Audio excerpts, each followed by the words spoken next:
Kia ora koutou. Good morning, everybody. Welcome to our council meeting of 28th of May, 2025. We all have our agenda before us, but look, before we open today, could I invite Dale Marie, please, to open us with a karakia. Tēnā tātou i te whare. Ai, tūtaua mai I runga, tūtaua mai I raro, tūtaua mai I roto, tūtaua mai I waho. Kia tau ai te Māori tū, te Māori ora ki te katoa, haumi e, hui e, tai ki e. He mihi kau ana ki tō tātou kuini, nā wai hono I te pō ki te whenua. He mihi aroha ki te whānau ki maunga tautiri I tēnei wā. Pauri I te whānau king. E aroha ana kia koutou. Tēnā tātou.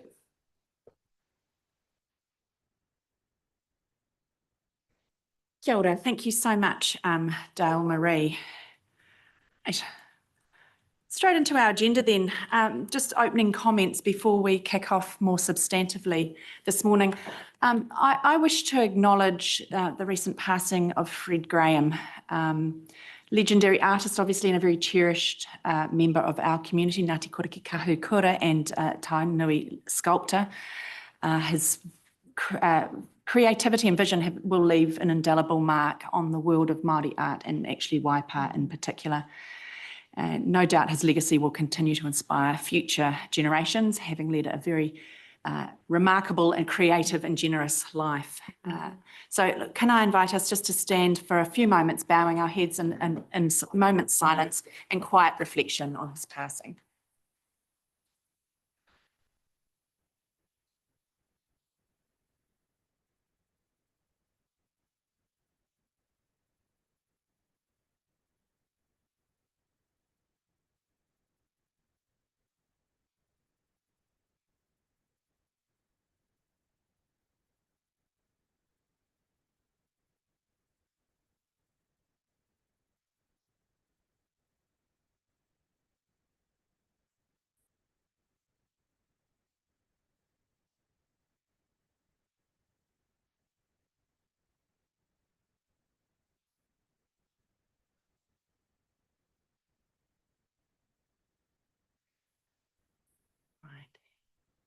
E te rangatiri, tera moi mai rā.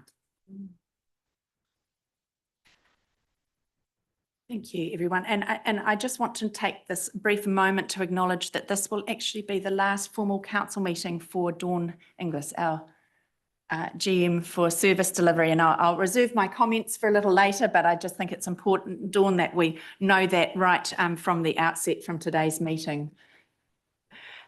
Look, everybody, and before we kick into the substantive agenda, I think I really want to take the opportunity to thank everyone for committing to the long-term plan and water service delivery community engagement so fully so far, elected members and staff alike. Really grateful for your time. It's fast becoming apparent to me that time is our only non-renewable resource, I read somewhere recently. So I really wish to thank not only staff, elected members, but also members of the community who are very generously giving up their time and feedback to us on those occasions, which we really need and will continue to do so over the coming few weeks before consultation winds up. So look, without further ado, let's crack into it. I have apologies here from Councillor Stolwick for personal reasons.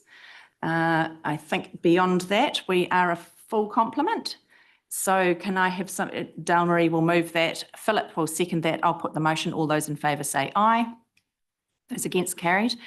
Disclosure of members' interests, I'm not aware of there actually being any. Oh, Philip, hello.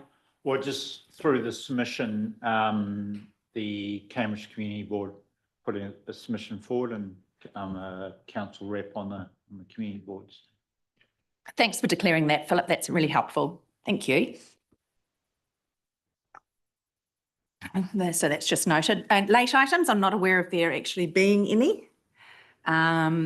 No, and moving then to the confirmation of the order of a meeting. There is actually a slight change to the order of the meeting in that there is the removal of the item appearing at page 9, our submitters who wish to be heard in person in respect to the fees and charges matter no longer wish to be heard. So that is the amended recommendation now will read, next to all my papers here, that council confirms the order of the meeting subject to the removal of item 9, draft schedule of fees and charges hearings. So the hearing won't be held, we'll just move straight into the deliberations.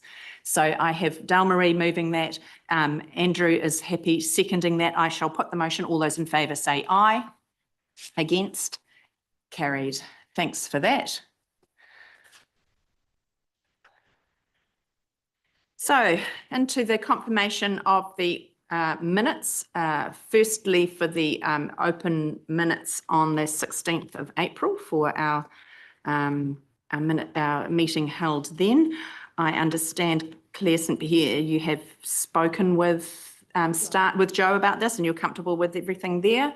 Excellent. They've obviously been pre-circulated, as is our practice.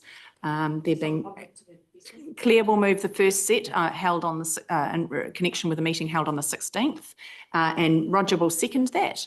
I'll put the motion. All those in favour say aye. Against? Carried. And then moving on to the minutes as they relate to the extraordinary meeting held on the 8th of May. They appear there on page 18 forward. Similarly, they have been pre-circulated. Not aware of there being. Roger will move and Mike Pettit will second. I shall put the motion there in respect to the recommendation. All those in favour say aye. Against? Carried. Fantastic. Great. Look, thank you for that. Housekeeping out of the way. We will move on to an exciting and new segment for us around this table, and this forms part of some of our discussions around our continuous improvement as governors, and my hopes that this table will embrace a more strategic and long-term governance perspective to our functioning. And part of that is enabling us to access some really interesting, exciting, current and critical information by way of guest speakers, and hence the deputation today. So look, I will invite our speaker today, Professor Tahu Kukutai, to come and take the seat at the end of the table there. And before I introduce you, can I invite Dale Marie, please, to welcome you.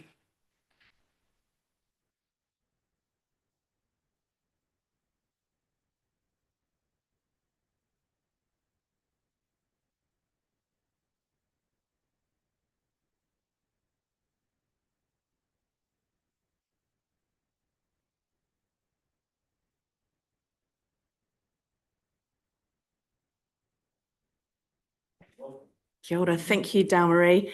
Look, it's my great pleasure to extend a very warm welcome to our distinguished guest speaker this morning, Professor Tahu Kukutai.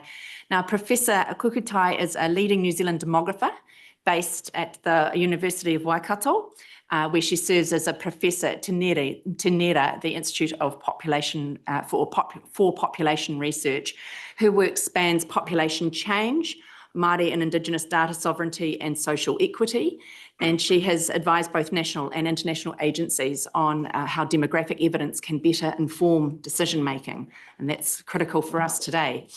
As a founding member of the Māori Data Sovereignty Network, Professor Kukutai has been a strong advocate for ensuring that data about our people is gathered, governed and used in ways that upholds mana and reflects the aspirations of our communities.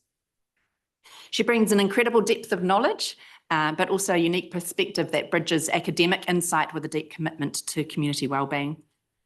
Beyond that, and before academic credentials, and I always like trying to find out little known facts about people, before becoming a world-renowned academic, Professor Kukutai was once a competitive athlete, and even spent time as a track and field coach in the US. So she understands not only the importance of data, but of also being discipline, teamwork and vision. So as we in local government grapple with big questions around housing, growth, infrastructure and inclusion, her insights into how our communities are changing and how we should respond to them could not be more timely. Mm. Professor Kukutai, we're honoured to have you with us here today. Nau mai, haere mai ki te waipa. Welcome. The floor is yours.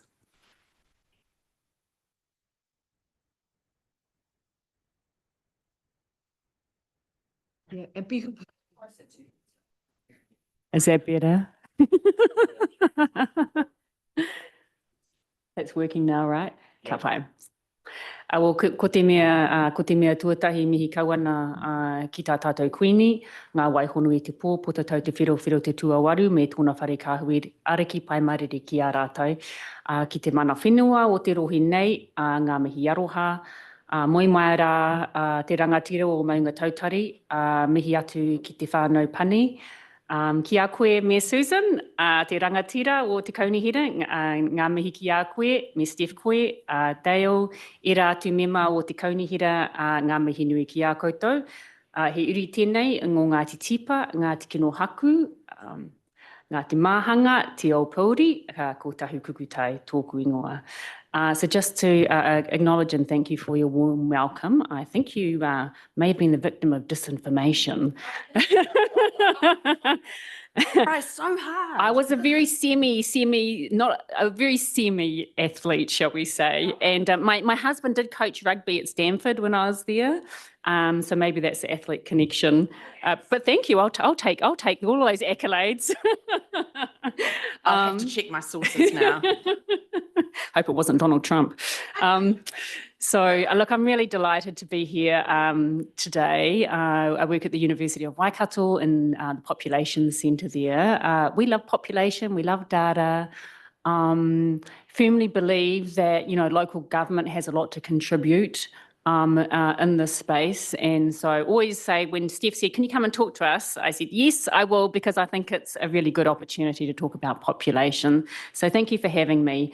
I also think, local governments are really at the pointy edge of population and having to grapple with it in ways that are really practical and long-term, and fill a void that central governments often don't fill very well.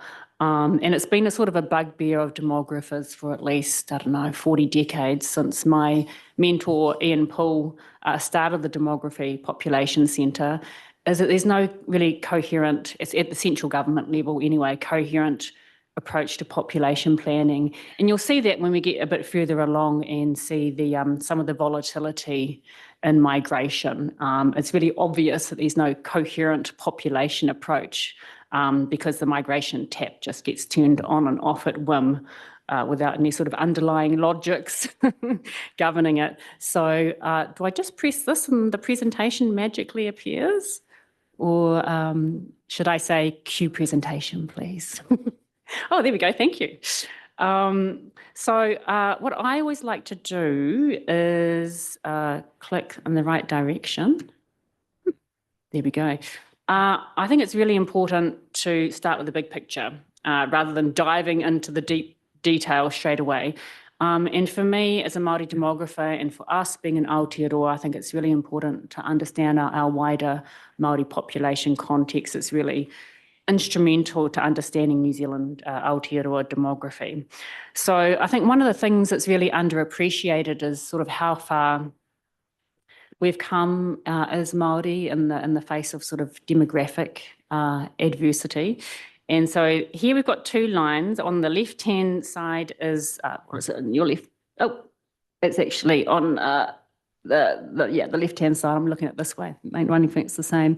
On the left-hand side is the number of Māori in Aotearoa, and on the right-hand side is the Māori as a percentage or proportion of the overall population. So the green line is the number of Māori, and the red line is the percentage of Māori. So in the decades immediately following Te Tiriti, we experienced significant population decline. So that in the 1896 census, there were only 42,000 Māori counted, down from about 100,000 at the time of Te Tiriti.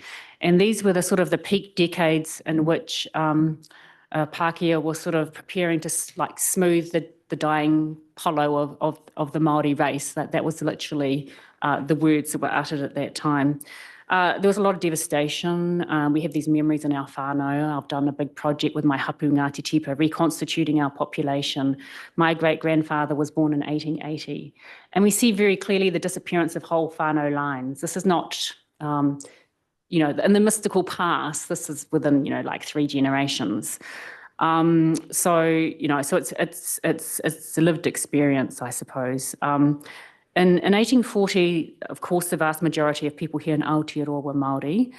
But by the first Māori census in 1858 by Francis Fenton, who was a resident magistrate, went on to become the first judge of the Native Land Court. So within 18 years, the Māori share had reduced to just half. You can't see it that well in terms of the numbers because of the scale. You're going from 100,000 to 1 million. So the scale gets diminished in terms of the absolute number. But you can see it with the red line going straight down there with the scale over there.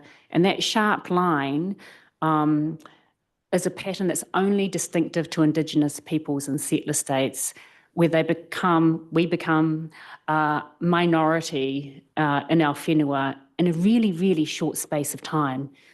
That's why the line is so sharp. So there's sort of this demographic double whammy where the absolute number of Māori is going down because of mortality, but also the share of Māori as a population has gone down really fast, both because of mortality, but also because of high rates of migration into Aotearoa from England. So that's a huge amount of change, of demographic change in a very short space of time, and the implications of that reverberates out across generations, and it kind of sets the foundations for demographic adversity, and from that comes other sorts of adversity as well. And this is all structural. This is not individual, although it's felt at the individual and the whānau and the marae and the hapu level. It's a structural population story. And that's why I think demography is so important. We're telling the story of populations, not just little groups. But then, of course, we have good news as well. The polo didn't die. And there's been like a pretty amazing population recuperation in Te Ao Māori, particularly from the 1940s onwards after World War II, where we had the sort of like the golden years of the boom here in Aotearoa. For Māori, it was driven by very high rates of natural increase. In other words, far more births than deaths, as well as improvements in mortality. So those years after World War II were like years of booming growth in Te Ao Māori. And so if we fast forward to the 2023 census, there were 888 individuals of Māori ethnicity, nearly 1 million of Māori whakapapa or descent, and the Māori descent population now comprises 1/5 of the overall national population. That's a big change from, just 5% at the turn of the 20th century. And in an international context, it's really unusual. I spend a lot of time doing Indigenous research in Canada and the US, Scandinavia with the Sami people, next door in Australia with Aboriginal and Torres Strait Islanders. Those populations don't comprise more than 5%, and some it's like 1 to 2%.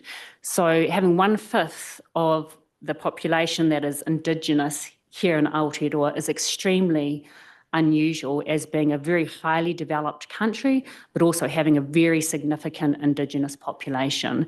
And then there's other dimensions as well. Having a single language means that the language is far more visible and also, of course, very young. So I think it's useful to share that big picture because sometimes we don't fully appreciate the distinctive aspects that we have here in our own backyard in Aotearoa, and how that sort of plays out or how that compares to an international sort of context. Oops, there's some arrows. These are some of my kids and my nieces and nephews on we've got a family homestead down at Parihaka. My paternal grandmother was from Parihaka and then got sent up here to Tūranga Waiwai, where she met my grandfather whose family came down with Te Puia when she came down from Te Puaha o Waikato to found Tūranga Waiwai Marae, and I actually lived down the road from Tūranga Waiwai. So this is some of our, in Parihaka we have our own fraught history, of course, some of you will be familiar with that. So it's good to see the joyful mokopuna in Parihaka, and they're all doing very well. So over the next 2 years, the Māori population will grow at a significantly faster rate than the overall national Aotearoa New Zealand population because of the much younger age structure. In 2023, the Māori median age is 27 years. Coincidentally, the same age as the Māori Queen. So that's a very powerful symbol for our rangatahi, having a young leader. Compared to 38 years for the overall Aotearoa New Zealand population, 44 years for Pākehā, 2744. That's a world away, actually. Two completely different demographic transitions in the one country. Very unusual. And we'll see that when we look at some of the age structures. It's like oranges and apples. They don't look the same. So this means a lot of things, but I think one of the things that's important to note is that Māori and Pacific peoples as well will be a really significant part of the future workforce because of the younger age structure, but also because of the higher fertility, and I'll talk about that a little bit more. So currently Māori comprise about 28% of all tamariki under 15, closer to 30% if we take that wider descent population rather than an ethnicity population. So that's the future workforce. And, so investing in Māori educational success, I think, is just strategically smart, regardless of where you sit on things like equity. And it's one of the reasons why I joined Pūhoro STEM, which is a independently governed kaupapa Māori organisation which is dedicated to growing a future Māori STEM workforce, but it's also at the interface of science, technology, engineering, math, but also mātauranga Māori, because our rangatahi don't want to leave that behind. It's a core part of their identities. So we need to find ways in which we can enable them to be both the best scientists or mathematicians or engineers that they want to be, but they don't have to leave their identity over there. It can be an integrated part of who they want to be as leaders and future navigators.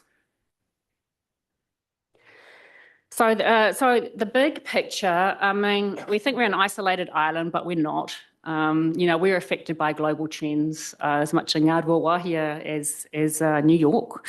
And some of these trends are irreversible, largely. That doesn't mean we can't plan for them and respond to them smartly. Of course we can. But I think it's helpful to know some of these sort of big structural trends. So I could do a whole day on this, but I'm not going to, don't worry. I'll just give you some highlights of some of the big trends.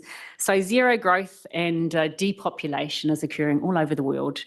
Researchers expect that the number on the people on the planet will peak at about 9.7 billion around 2064, which is about 40 years away, 4 decades away.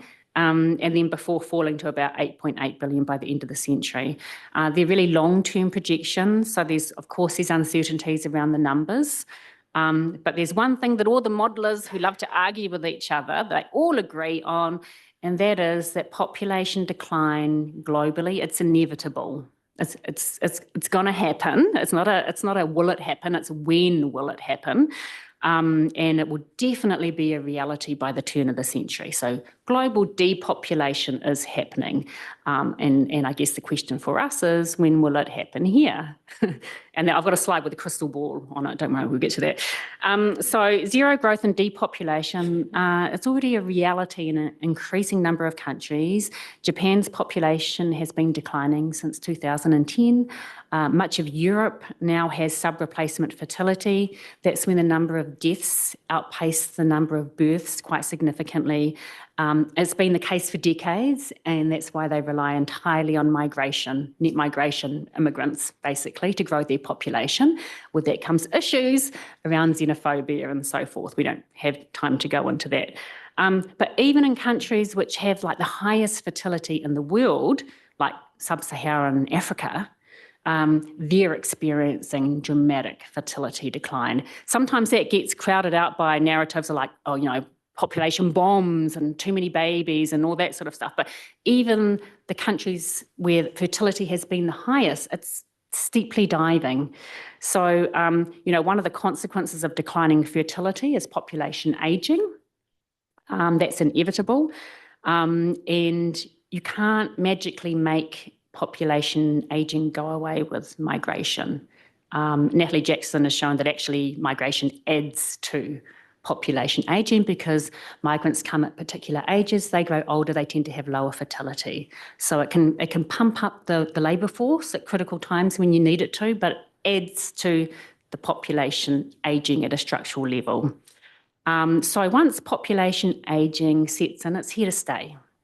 I can't think of a country in the world where it's reversed. It just doesn't. Structurally, it can't.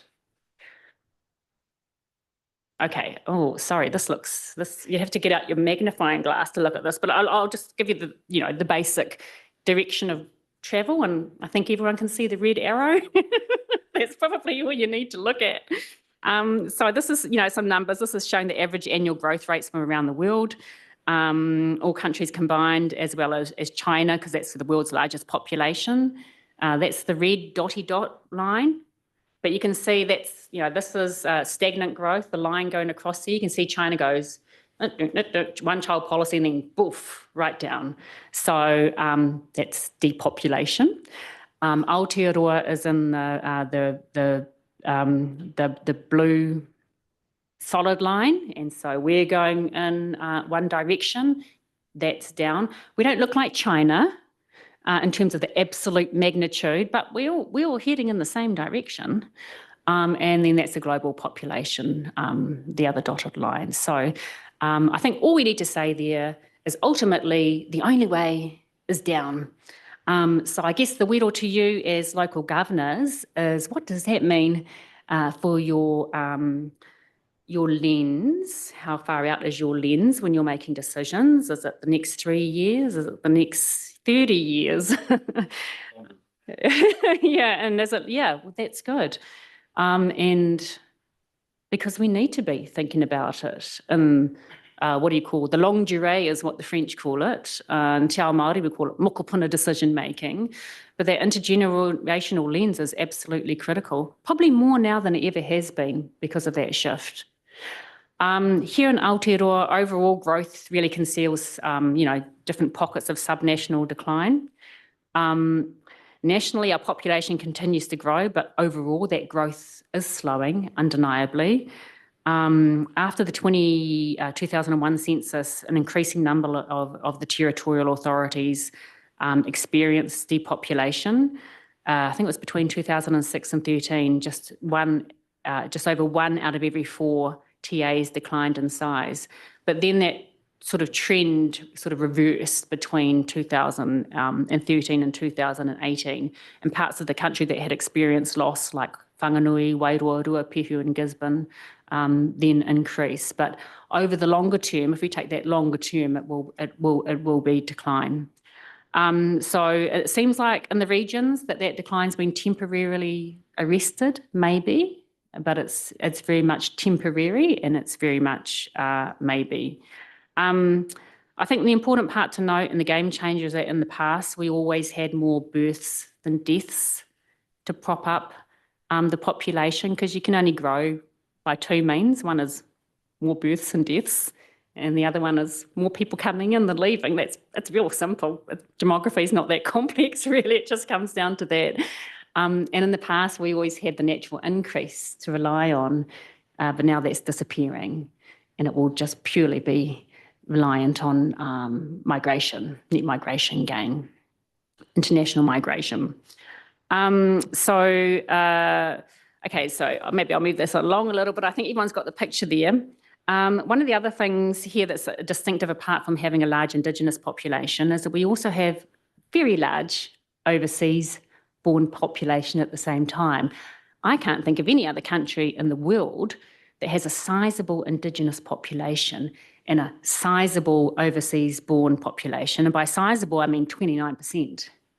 Almost the same as that's a Māori child population. Māori population 20%, overseas-born 29%. What does that mean in terms of how we see ourselves as a country? What does that mean for biculturalism, multiculturalism, identity, and how that plays out in place? There's only Luxembourg, Australia and Switzerland are the only 3 countries in the OECD, the wealthiest countries in the world, who have a larger overseas-born population share than we do. So that's, it is really significant. So these dual features of indigeneity and immigration, they tend to be seen as separate things, completely unrelated. But actually, I think that's a mistake.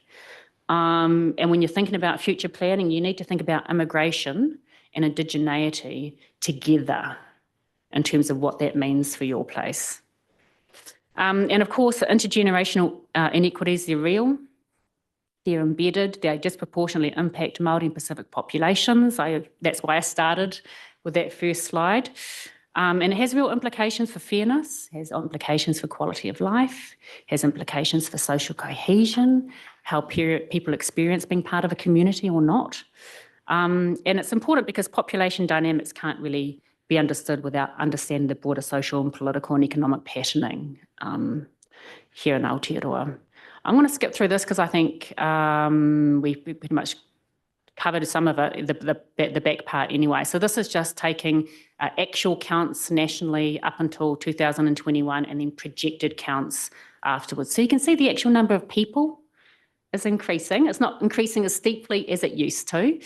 And if you look at the projected average annual growth rates, it's still, it's still positive out to 2048, but it's slowing. So it's positive, but less positive. And then if you compare it to what happened before, it's definitely slower growth rates. So that's the reality. That's at the national level. It will look different in Waipa, of course, and it will look different in Thames Coromandel. So it's not a one size fits all. You know that well, and I'm not going to preach to the converted. You know your own, you know your own backyard. But that's the national picture, and others will follow. Now, I like this one here, although I'm sorry about the font. So this is really just to make the point that what I said before, you've either got natural increase or you've got net migration. These are the two drivers of growth. Now, the problem with migration, it's really volatile. And you can see that this is just net migration since 1962 up to 2024. So it's up, then it's down, then it's up, then it's down, then it's down, down, down, then it's up, and then it's down, up. COVID, and then crazy.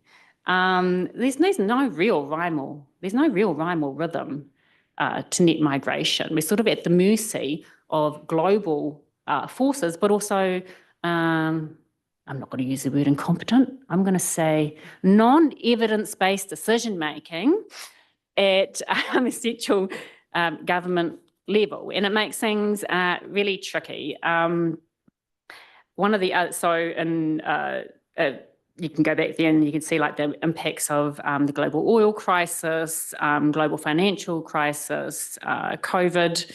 You can see that the border restrictions around COVID meant that we had net migration losses. Nobody was coming, and then we had this massive catch up of 116,000 in 2023.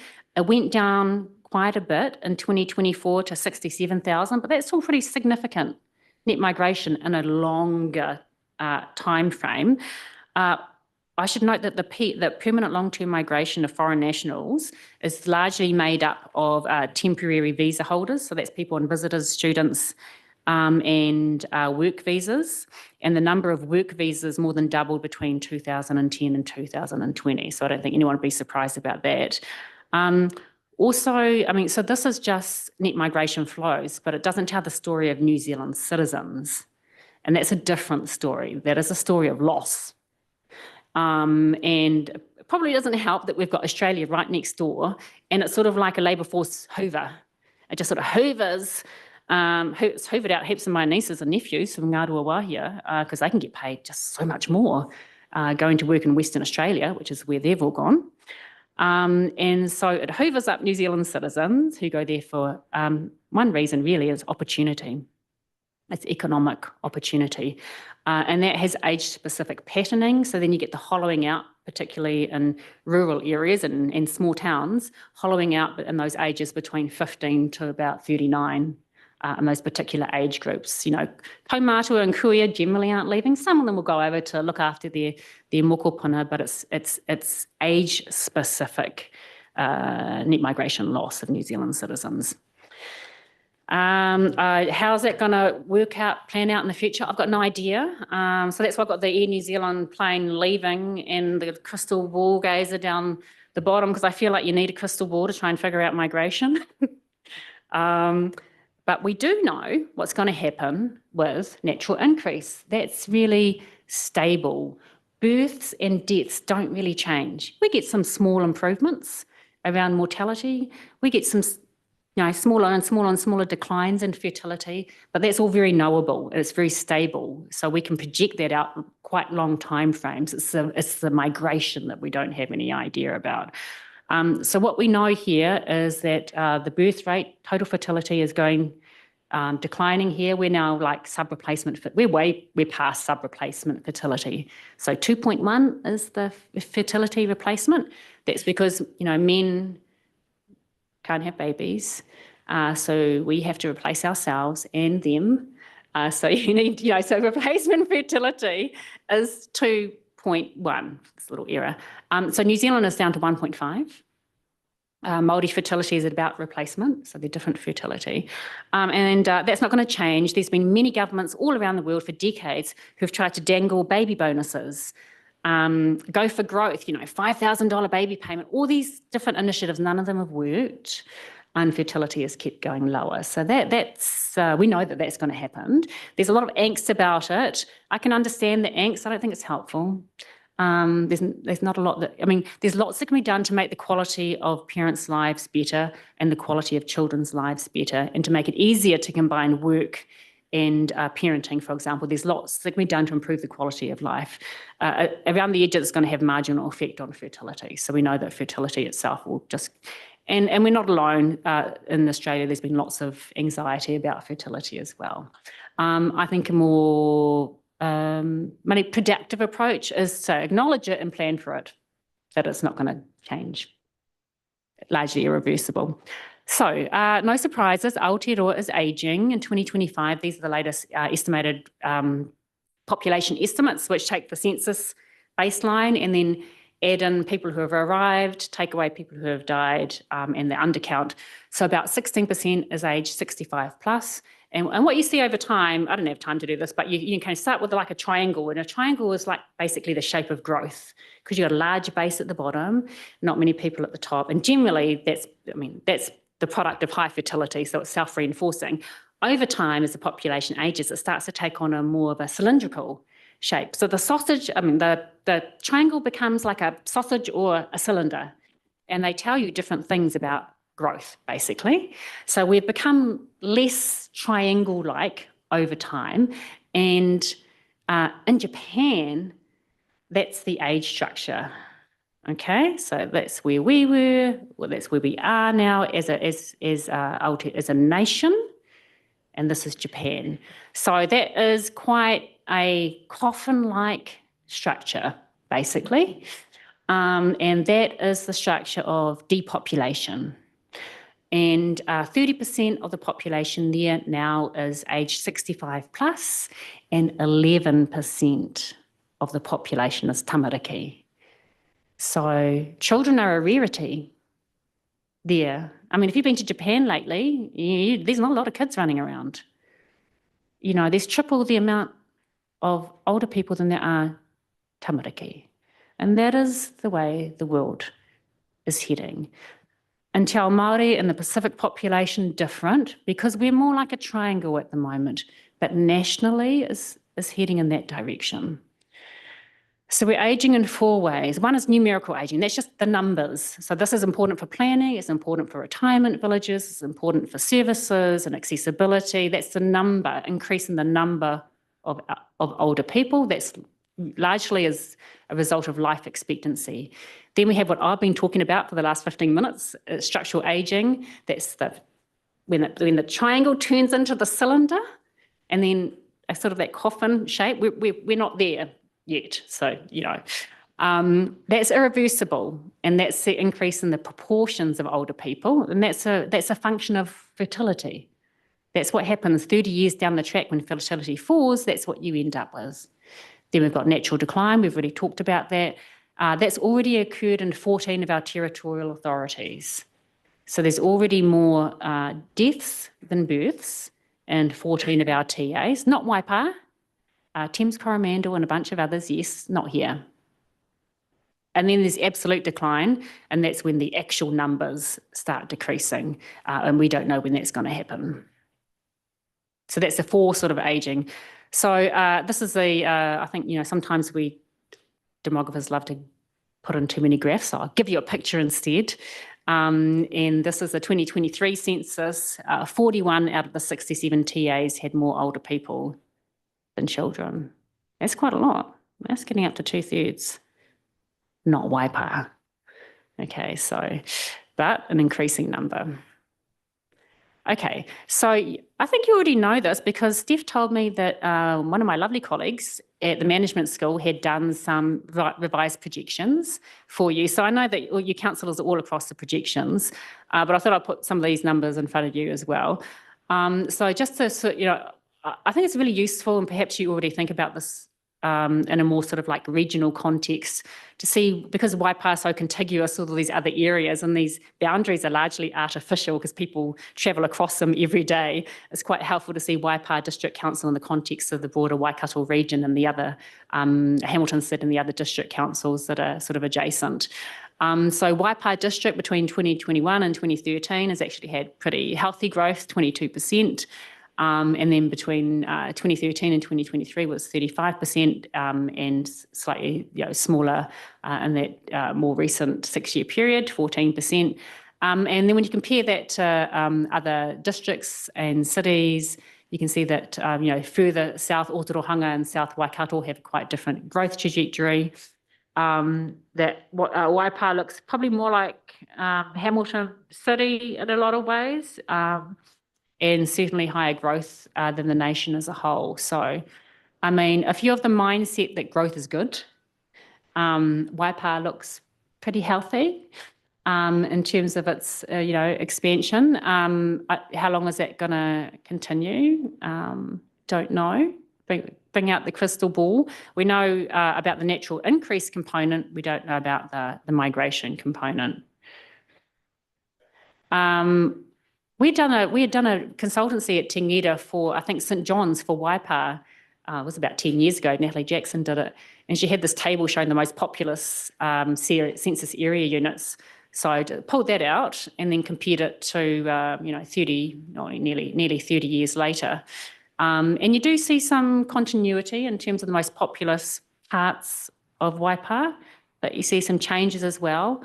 I think intuitively this will accord with what you already know, because this is your backyard, that you would expect that these are the growth areas over the last 30 years, that some of the same still stay in there, but you see the emergence of some new areas as well, and that's Cambridge North, Karapiro and Leamington South, so I just bolded those ones there.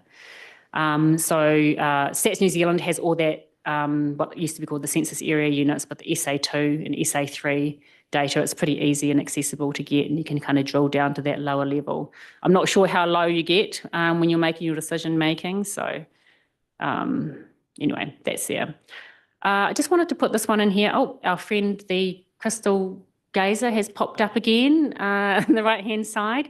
But this is just to say that, in Waipa, migration is the driver. So up the top, we've got internal. There's two different kinds. I've just talking about international migration before, but of course we have internal migration, which is movement around the country. That's the red line. And then the blue one is natural increase. And you can see that it's pretty stable. Like it's above zero. That's more births and deaths. It's above zero, but it's almost like a straight line. It hasn't changed much since 1997. It's going down, but it's very predictable, very predictable. And then you've got the crazy green line, and that's international migration. So nobody really wanting to come and hang out in Waipa, international migrants, that is, for quite a long time. The green line is under the zero. That's people leaving, not people coming. And then after about 2014, you see a bit more volatility in international net migration here into Waipa. And you end up in 2024 where, actually in 2023, where internal migration and international migration sort of allies at the same point. It's positive, and natural increase is just, trotting along at that stable line. So migration, the volatility, this is a tricky part, I think, for local government, is that migration is really important. and you don't have any control over the settings. You can make your place as appealing as you can, but I think understanding the impacts of that volatility is really important. What's in your control, what's not in your control, and how you respond to it. Again, I'm sorry that I can't help you out with what migration is going to look like in the future, but I can tell you what it's been in the past. So we have a bit of an hourglass problem, and this is really my nieces and nephews. That's the bite-sized chunk out of there at the ages of 15 to 39, where they're kind of buggering off, basically. That should be called the buggering off bite size. The buggering off bite in the age structure is when they leave, and we all have personal experiences of that. And that's the Waipawa District Council and the Waikato Regional Council, and it's pretty much the same shape. I mean, I think we have one advantage here is that we have two large tertiary providers within a commuter corridor in the ways that some other district councils just don't have. I mean, the other benefit I see, with the expressway and with the sort of infrastructure investment is that those commuter corridors are becoming more connected. I remember growing up in Ngāroa Wāhia, Auckland felt like a world away. I mean, we went up there once every, 5 years. Actually, no, maybe every year, and mainly to see whānau. But now, I've got a daughter who dances. She's sucks the life out of me because it's really expensive. But I drive up there 3 times a week. 3 times a week, I'm driving her up to Auckland for dancing. And, that would have been an impossibility, even 10 years ago. But now it's annoying, for sure. I get hoha but I can do it. So, there's that kind of connectivity in ways that growing up in Ngāroa Wāhia, I never imagined. There's a connectivity there, which I think really sort of benefits Waikato and Waipawa as well. And I think that connectivity will get stronger, and being creative about how we enable people to be in place.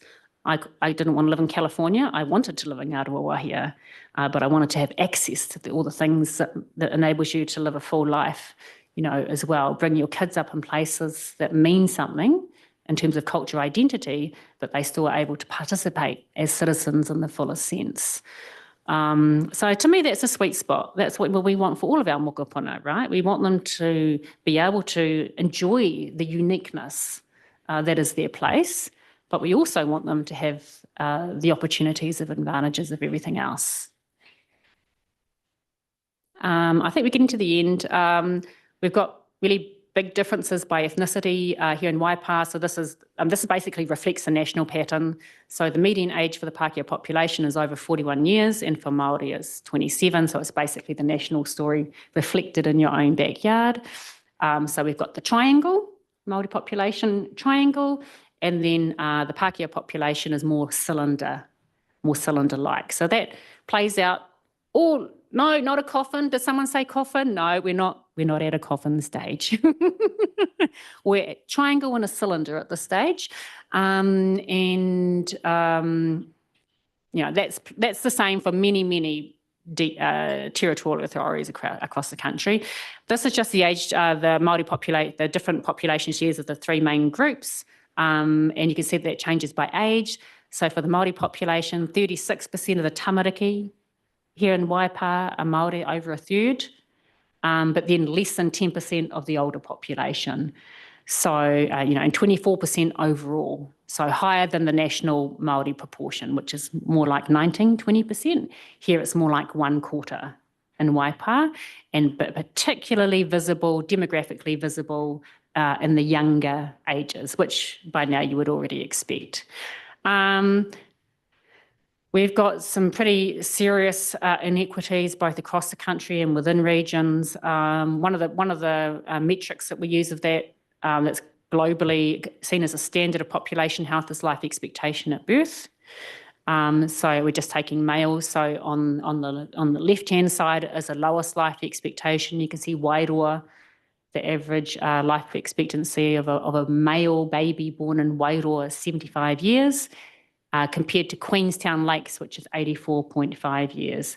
That's in the same little country. That's a massive difference. That's a difference of 9.2 years. Doesn't sound a lot. That is in demographic terms, that's huge. It's huge.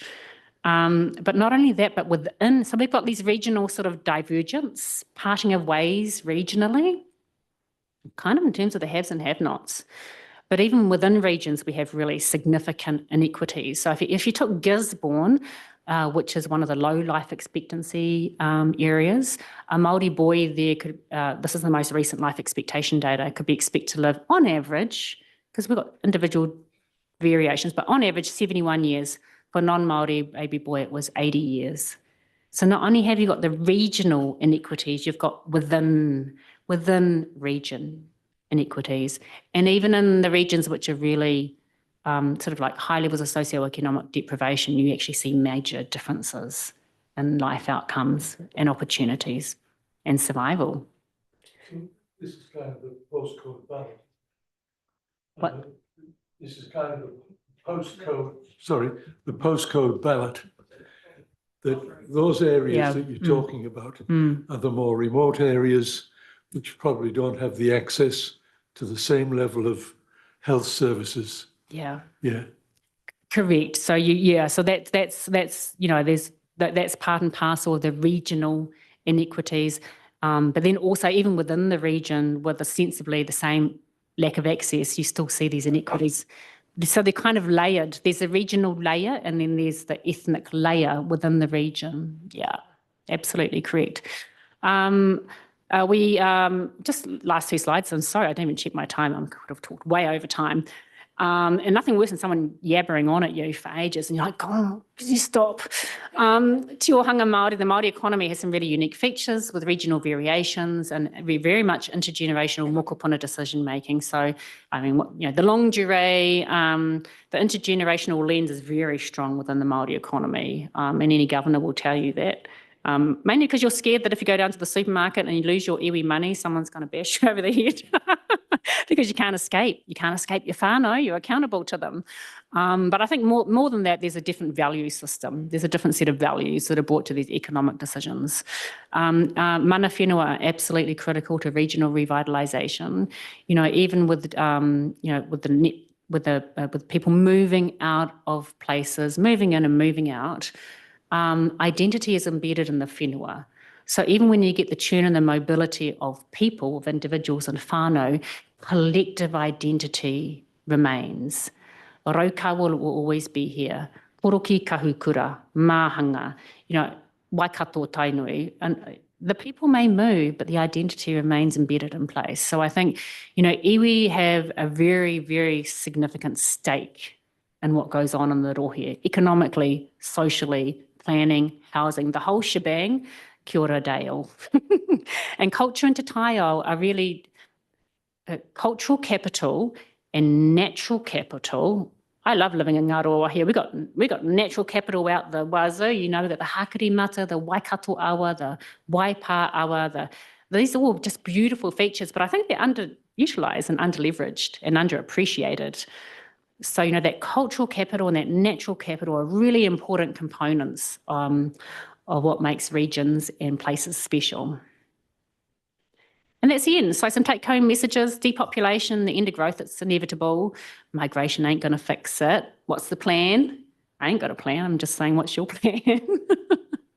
Compositional change is really important. Inequities are a real challenge to social cohesion in our communities.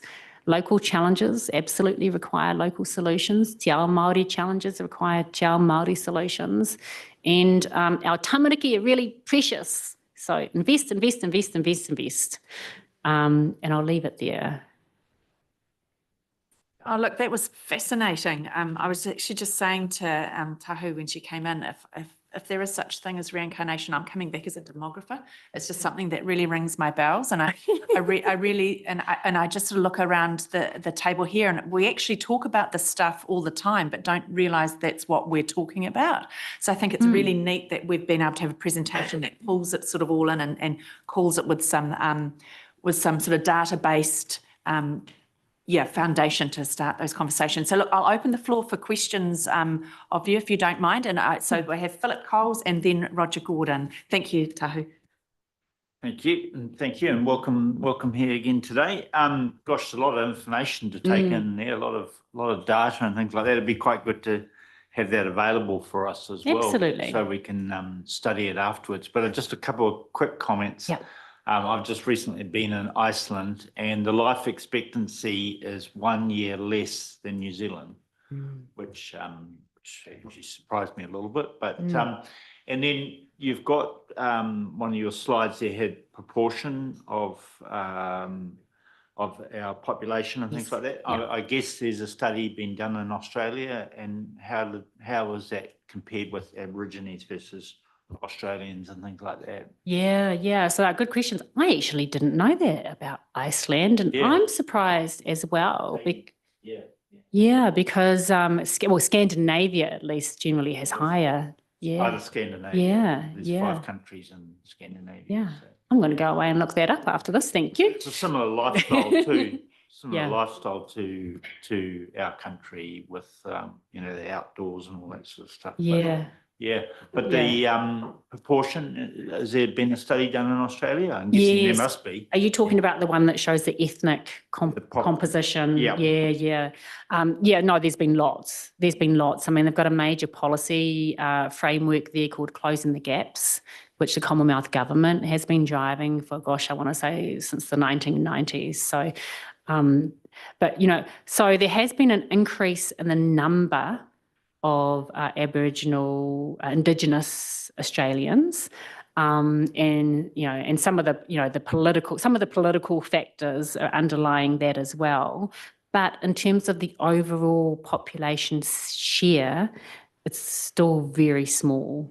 So I think I do work with way smaller. Yeah, I think it was 3.5%, like small, and that won't change.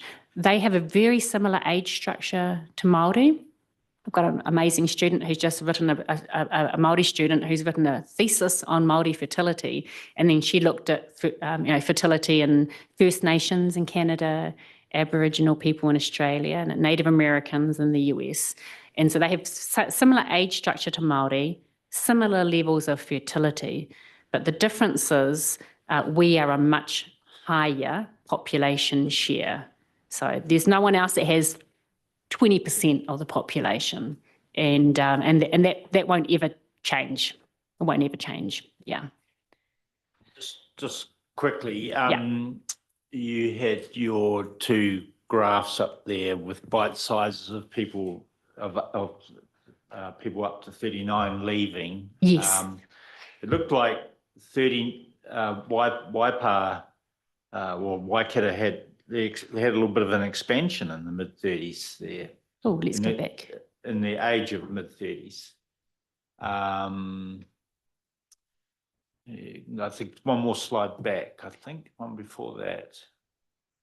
This hourglass one? See the Waikato region on the right, so 30 to 34, it sort of expanded where Waipā had shrunk, so yeah. Yeah, so this Sort of opposite a little bit. Yeah, it's a little bit. So in the Waikato region, so these are the age groups here. Yeah. These ones here. Yeah. And these ones here. So that's where you get the little. Yeah, that's right. But The just it looked little like bugger off 30 bite. to 34, they actually had expanded. Sorry, that's my bad. I should have explained that. Oh, This little unshaded part. oh, right. That's actually New Zealand. Okay. Oh, yeah. Lucas, come and explain. Just hold it. Yeah. Excuse me. No, I should have explained that better. This is Waikato region, and then the unshaded part, that's New Zealand. That's Aotearoa. Yeah, I could see how that might. Yeah. So that's my bad. I should have explained that little unshaded part is actually the national pattern, and then that's Waikato region inside of it. So the bite, there's still the bite there. I guess is the main point that I was trying to make. Maybe not that well. So there, sorry, then just quickly on the opposite side, Yes. age 30 to 34 again for Waipā, male and female, the dark blue and the light blue are going over. Oh, yes. This is the unshaded, and this is the one here. Yeah. Yeah. Yeah, up here in the 35 to 39 Is this the Right. one you're making? Yeah, where that And, has, and 30 to 34, yeah. yeah, Fine, where it has increased, yeah. yeah. Okay, thank you. So now I have questions from Roger and then Monty, then Mike. Roger Thank is, you for your great questions. Roger's a passionate demographer at home. Oh, we have at least 2 demographers in here. Yeah. They're great. I found this incredibly interesting this morning. So really, really, thank you very much. And I suppose I reflect on what my son-in-law says, that his grandchildren will probably live forever because of the rate of change of science and technology and the impact that that's having on extending. Have you done any studies on the rate of change of life expectancy over time? Yeah, no, I haven't. And, there is quite a big field of research looking at how far can technology push the boundaries, the limits of longevity. And that's all super interesting. It's beyond my expertise for sure. But I suppose the only thing that I could say in terms of connecting that with population structures is that technology, even extending years on life, will not change the age structure, because the age structure is a function of fertility, not longevity. So so the coffin will remain a coffin. The cylinder will start, will eventually become more coffin-like, and the triangle will start becoming a cylinder. They're all going to morph into each other, and that longevity won't change those structural elements. And I suppose that coffin structure and the age pattern that you see, what worries me is the reduction in the numbers of workforce in our traditional way of looking at workforce, supposedly 65 retirement age, and the increasing number of retirees. What about the increase in working capability of older persons? Yeah. And is that an intentional drive, or is that a natural drive that is happening anyway? They say that today's, to quote the newspaper, today's 77 is yesterday's 47. Yeah. Which I like to think of it in in that way. But I think this is really a factor that we need to consider, is it not? No, these are all great points. So I didn't have a chance to put in a slide there, but I normally do, which just shows the ratio of Labor entrants to Labor exits and how that's changing over time. And you can see really clearly that more people are leaving, that ratio of people leaving the labour market and the ratio of people entering the labour market is increasing over time. So more exits than entries. That has massive implications for regional workforces. Can pushing out working life, heck, I don't want to be working at 87. You can keep raising the age. Well, let's say people might, but it should be a choice, trying to plug your labour market gaps by making people work longer and longer and longer, particularly if they've been in really low-paying, hard jobs. I There's suppose limits, one of the there's things kind of that I limits. was getting is there any social pressure for that extension of working life? I think there is, absolutely. Interestingly, in Japan, there was an enormous amount of pressure as well for older people because of those massive issues to keep working longer and longer, and without state support. So there's social pressure, financial pressures, policy pressures. I don't, you can tweak around that at the edges, but it's not. Making people just work longer and longer into their lives is not a viable solution. And we're seeing the same, the trend that's evident now in Japan. Are we seeing that kind of trend reflected in New Zealand and cross ethnicities? I'm not sure about cross ethnicities. I mean, my dad is 85, and he decides he works probably as hard as he did but it's all unpaid labour. You know, at the marae and then out in the community, and so I mean, but I wouldn't call that a pressure. I think that's a cultural expectation that you still make yourself useful, and still do mahi for others, even when paid employment has stopped.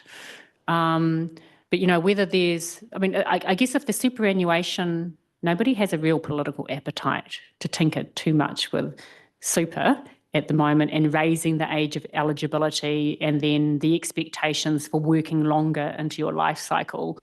But if that starts to lift, those pressures will absolutely, yeah. It will have to. Yeah, it will have to. It's absolutely unsustainable. You just look at the age structures and you see that you can't, that's not going to carry on forever.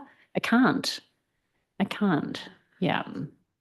Thank you for those questions, Roger. I've got Monty, Mike, get it, Steph, then Lou. Oh, sorry. Heck, you're making me work this morning. I've got two. They're reasonably brief. Your net national immigration Yes. up and down all over the Yes. place. Does that correlate with immigration policy settings, or are there bigger forces at play that are driving that? Yeah, I mean, the policing settings has something to do with it. Well, I would actually argue that there is no coherent policy setting when it comes to migration. Different governments try to implement things, but they generally don't have a long-term view. It tends to be a reaction to what they're hearing, or we need more workers. Okay, turn that migration tap on, and then you get more visas that are issued. So I guess in that regard, it's, you know, it is affected by the ability, you know, the willingness to grant a certain number of visas in a cycle. But in terms of a coherent policy approach, there really isn't. There really isn't one. Sounds like a research project for one of your students, just to see the correlation. And second question, with the different fertility rates between Yeah. Maori and non-Maori, Yeah. do Maori ever make it back to majority in this country? Or does No. no? No, and that's a good question. No, and I think the reason for that is that even though Māori have a younger age structure and higher fertility, as an Indigenous population, the one thing we don't have available to us to grow the population is migration. So we have a Māori population, and a pretty significant one in Australia, but it's still small relative to the Millennium Māori here. So it doesn't, you know, so Indigenous populations, the only way Indigenous populations can grow is more births than deaths. And when you've got a young age structure that combines with fertility to give it an inbuilt momentum. And so Māori population will continue to grow significantly faster, but not that fast. Great questions, Yeah. Monty. Mike Pettit. Thank you to the chair. Yeah, kia ora tahu. Roger, your 77, you know, is like the old 47. You might have another 30 more years around years, this yeah. table. And with your retirement thing there lifting, I think when Winston finally exits, you know, whenever that happens, good, bad, or otherwise, I think the parties around the table will look at that more seriously. But anyway, that's just predicting the future. Crystal ball. My couple of questions are this. My first one's a statement around actually just seeing a graph of since 2001 that Waipa's increased its population by 72%, is actually phenomenal when you see the numbers up there, which sort of goes to show that the next sort of 25 years, the growth prediction numbers that we've got are actually probably very realistic, if not possibly undercooking ourselves of what we're predicted. The Japanese coffin Age structure. table, age structure, is part of a country like Japan's issue that they really don't encourage immigration. Yeah, Is that's definitely part of it as well. Yeah. Yeah. As well as having sub-replacement fertility. Yeah. They haven't had, Yeah. They do not have a high overseas born population. No. So regardless of, and I understand what you're saying, that it doesn't actually increase birth rates, it's actually almost the opposite. But in terms of workforce, it's positive. What's your view on immigration in terms of the economy? You know, long term. Yeah. Oh, look, we need immigration. Every country needs immigration. Like I started the talk with, we're not an isolated island. We're in a global system, and Aotearoa needs migrants. It would be, weird to say we don't need migrants. However, I think what we need is a much more coherent, long-term approach to the mix of where migration sits in an overall population informed planning, and we don't have that at the moment. So I don't think it's good to have these wild swings up and down so that you need a crystal ball to tell you what's going to happen next. It makes it really hard to plan. Yeah, it does. Yeah. And that's, I guess, what those graphs showed, but it also showed us, from memory, there was a graph there for Waipa around migration. Or was it? Yes, that was And- from the past. Yeah. Yeah, and that was very similar. I mean, as a district, I guess maybe we should be looking at what we can do to sort of smooth that out, get the trajectory going where we want it, but not have those massive negatives and positives. Yeah, I think you're talking about that one there, aren't you? Yeah. Yeah, well, the I mean, natural increase is really stable. You know how that's going to play out. And then you've got internal migration. I mean, internal migration is usually not as volatile as international. But I mean, that was interesting in the last year, there's been like a really significant net migration loss to Wellington because of all the hits in the public service. And you can see that really, really clearly. So that, understanding the internal migration, how that impacts Waipa, and the external international migration I would say is pretty important. It's a tricky one to get your head around though. But it's a place where we should be looking pretty deeply as a district. Yeah, it's absolutely important, because you know how the blue line's going to play out. You can get your head around that really easily. That's going to be a no-brainer, but it's the migration part that's really tricky. And my last comment is just around that Māori economy stuff, which was interesting. You touched on that and just the potential of it. We had some data in here on the last 6 weeks or so, didn't we, around just how big the Māori economy is throughout the country, which personally I had no idea in terms of agriculture, fishery, it's huge. forestry. Yeah. Yeah. And I guess it's another space here of sort of, are we sitting at those averages as a region, or are we sort of missing out? Well, I mean, you've got some major players in the region. I mean, Waikato Tainui is the major force in the Waikato region, and that's happened in a very short space of time. I mean, I remember when I used to go to high school and go past what the base is now, and that was like sort of a rundown air base in Te Rapa. And for the longest time, it just sort of sat there. And, Waikato Tainui has transformed, the region. And then, of course, we have Ruakura and the ambitions there. I think there's a lot of scope to get more into the science and technology and the knowledge-driven economy. I don't have much faith that the central government's going to get it right, but I think there's huge opportunity for iwi to drive regional knowledge-driven economies, and I think there's a big appetite for that. So, there's a bit of a catch-up. People get stuck in their mental models of yesteryear, and I think the mental models of yesteryear are not fit for purpose. And, being in the Pūhoro STEM Academy and seeing these rangatahi come through, we have a huge appetite for navigating science, technology, STEM, but in their own way. And I think that's the future of Aotearoa. That's where the opportunity is. Just need to sort of get on board and drive it.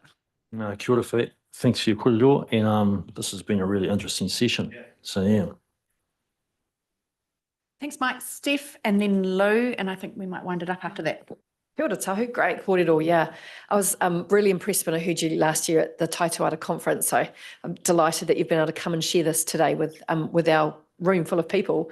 It's really interesting listening to your kōrero because it affirms for me that the themes that we're driving through working collectively as a region around people, participation, place are really sound. And so our regional deal, our waters space, we're trying to think about how we unlock and how those important principles are close in terms of what we're trying to do collectively. But my question is more about thinking, a lot of what we do is thinking about unlocking housing, social infrastructure, when you're saying invest in children. So I'm really pleased we've got some destination playgrounds, but education, all those critical things.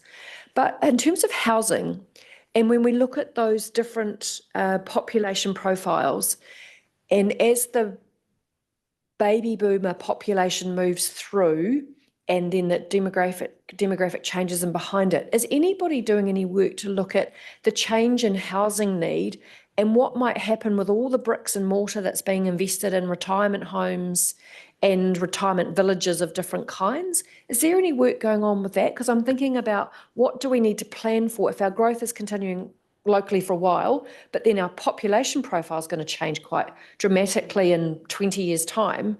We're going to have a lot of bricks and mortar. Are we building the right houses in the right places? And how do we plan for the future?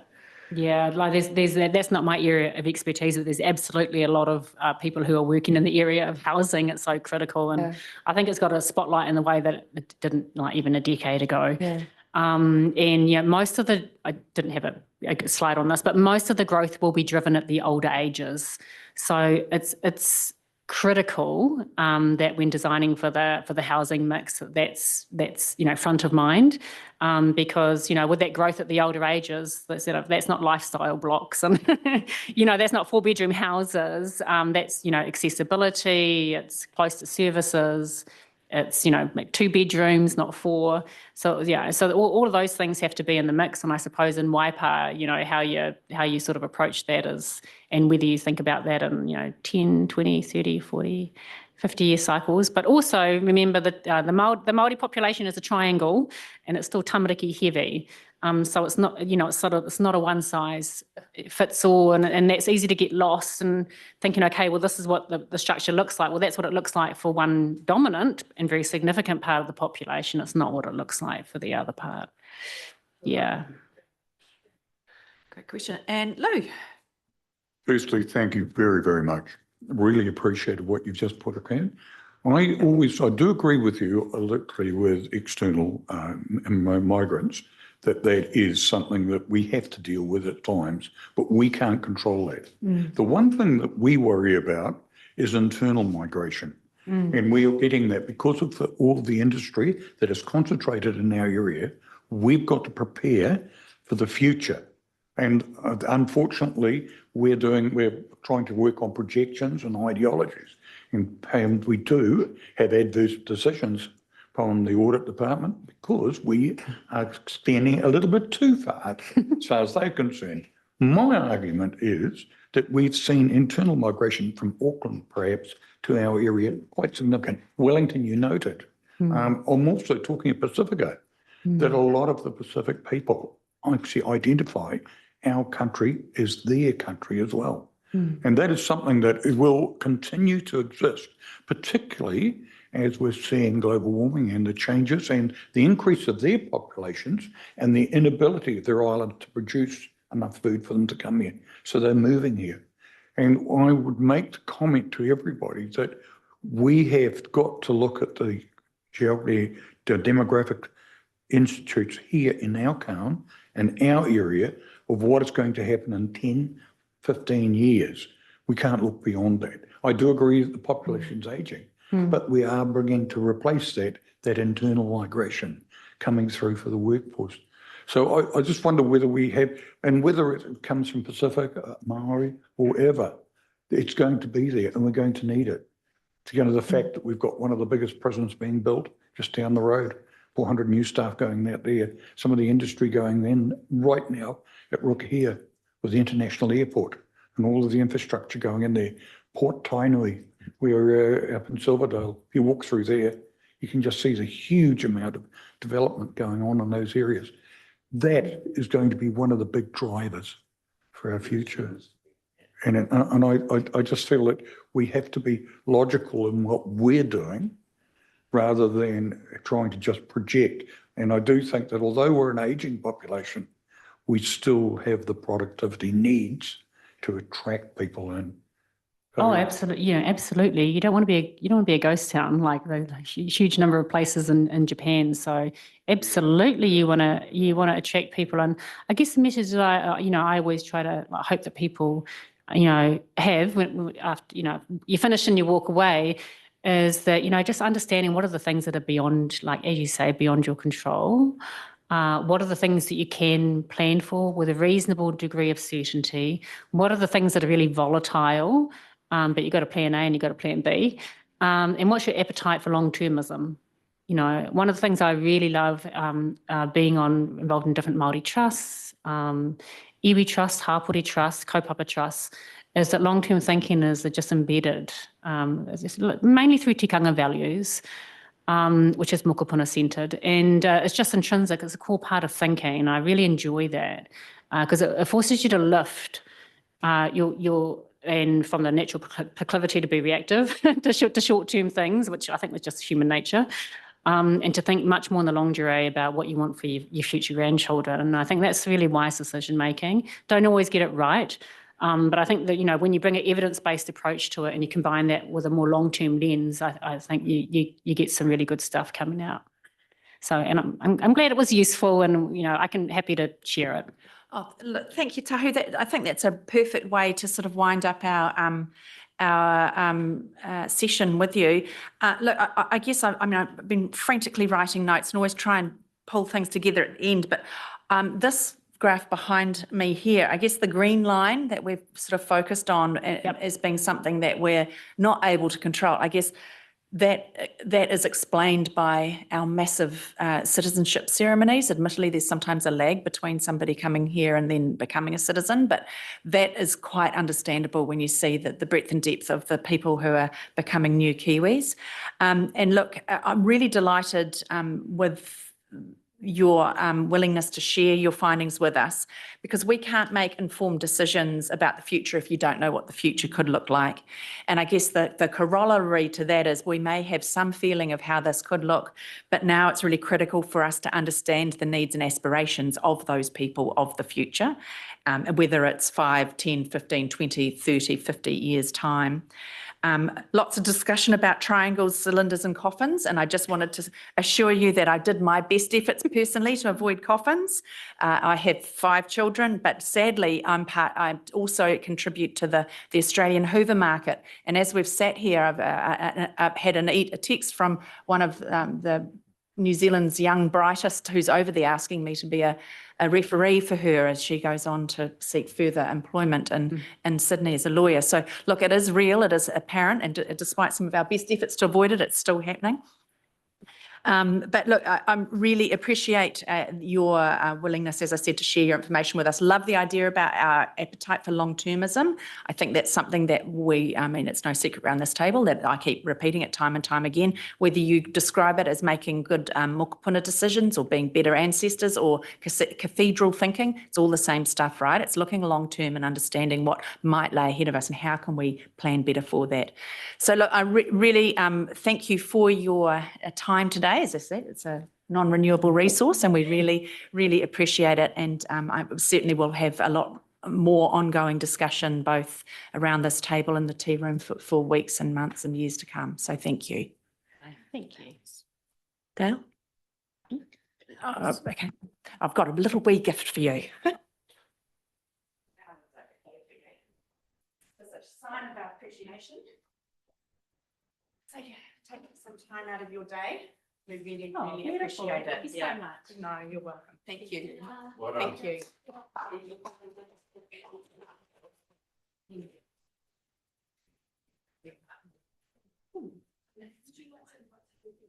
Yes, I will, but I have a recommendation start from the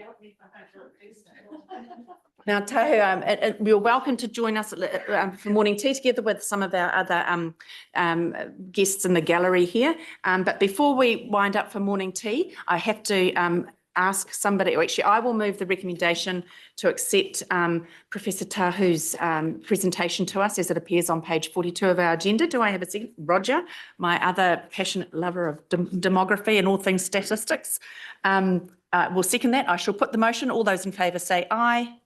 Against? Carried. Excellent. So we shall just adjourn for a short morning tea break and we'll return, let's call it 11. Fantastic. Thank you very much.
Excellent. Great. Thank you, Zoe. Right. Look, I shall call the meeting back to order. After that, we break following a fascinating session on demographics. Really interesting, provoked a whole lot of discussion and thinking, which is great. So into our agendas, obviously the previous item was removed in terms of the hearing in respect to the fees and charges item. So we shall launch straight into the draft schedule of fees and charges deliberations, in which case I shall invite Melissa, the report writer, and Melanie to lead this item for us. Nice to see you both. The floor is yours.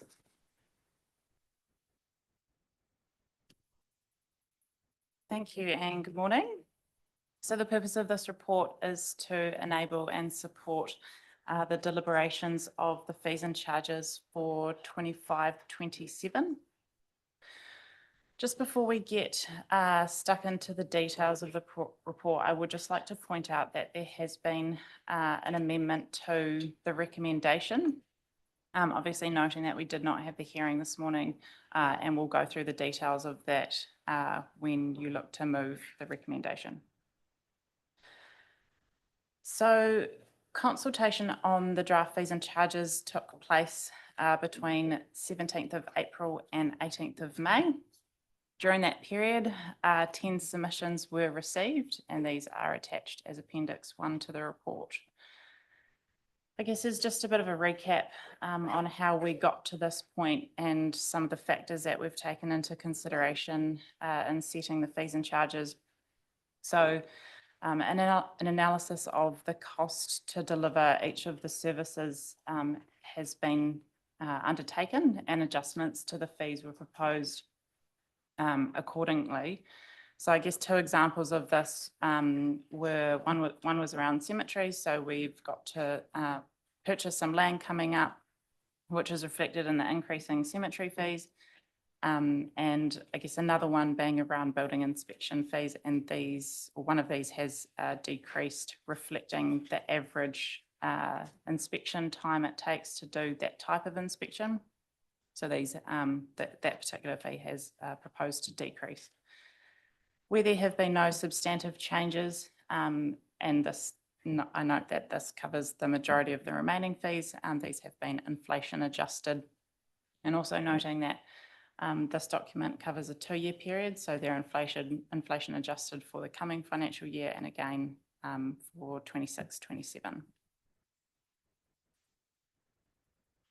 The other important factor is obviously the revenue and financing policy, which sets out the public-private thresholds which we look to cost recover from each of these activities, and that's just something that we've also taken into consideration when setting these fees, which have obviously been approved by you and now have gone through a consultation process. So diving into the submissions, as I said, there were only 10. 2 of these were in support of the changes that were being proposed. These were largely due to cost recovery of these activities and reducing the burden on ratepayers. 7 submitters have opposed some of the proposed fees, and I guess Mayor Susan, I'd like to take these one by one, so I'll describe or kind of go through the theme and then the staff recommendation, and then allow you to deliberate topic by topic. So the first one being the charging of internet fees at libraries. So we are proposing a fee of 50 cents per 30-minute period, and this would increase to $1 per 30-minute period in 26-27. The reasons for the opposition of this noted that it would negatively impact some people in our community, particularly those such as those job seekers, students, and those on low incomes. Other reasons cited were internet access is now an essential, not a luxury, and noting not all people have access to the internet in their home. And the cost to administrate this service would far outweigh the cost that we would recuperate through, through the financial gain. So the recommendation on this one is that staff are in support of removing this fee. Without an automated system, it would likely incur more cost than what it would be worth. Yeah, I'm really pleased to have read that, but I see Rogers and then Marcus just, sorry, are you happy with taking comments now? Thank you. Or questions? Roger? Yeah, well, not a question, just a statement that in the Grey Power meetings, especially when there are changes to procedures, there's a lot of discussion about the availability of internet charges at the library and how many can enable their utilisation of electronic forms, etc., through that service that's offered at the library. So totally support and actually state there is really an identified need for that to be offered. So really support your move here. Thanks, Roger. Marcus? Yeah, I support it as well as the, internet needs to be available to everyone. But is there any stats around how often it's being used, like the service, the computers and things? Great question. That is a great question. I do not have that information on me, sorry. I'm just, Sally, what do you guys report on in terms of library usage? Do you, are your reports that granular? I can't recall off the top of my head. Thank you for the opportunity to respond. I don't think we get that granular, but I do know that there is most probably some stats in terms of logins that we could check and share with elected members. Every time I'm in the library, there is always people utilising the devices that we have in terms of the computers. And I know that they are well utilised in terms of that aspect, but I don't have the exact numbers for you. Thanks, Sally.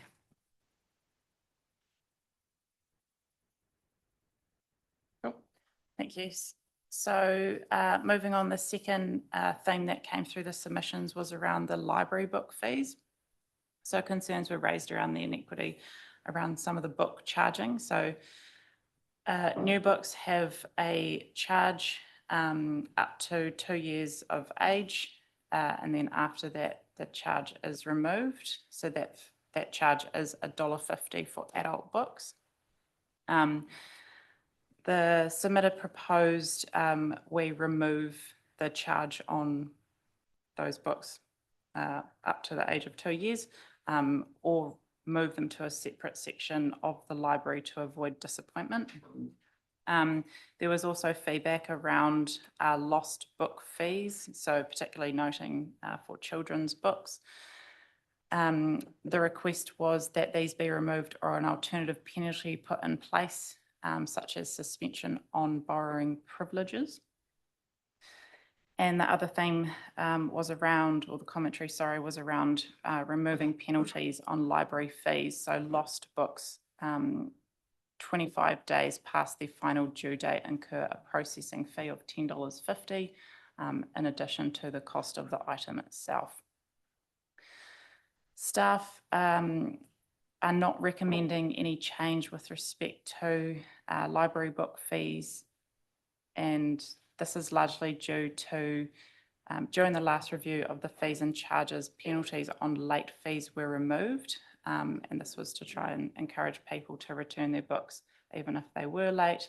I guess there's a bit of a tension there. If you take that away, people might not return the book at all. So staff are proposing to keep this charge in place to incentivise that behaviour. Yeah, thanks, Melissa. Mike Pettit and Roger.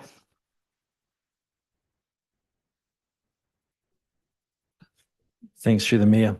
Hey, the first one I totally agree with. This one here, just that submission around, and I've got no issue with the books less than 2 years old being charged for. I remember back in the community board days, the staff brought us a actual cost to take out a book, and it was about $9. And we're talking 10 years ago. So who knows what the real cost is to actually take a book out now that the ratepayer effectively is subsidising. But the idea of actually shifting all the new sort of release books to a section of the library, just some comment around that.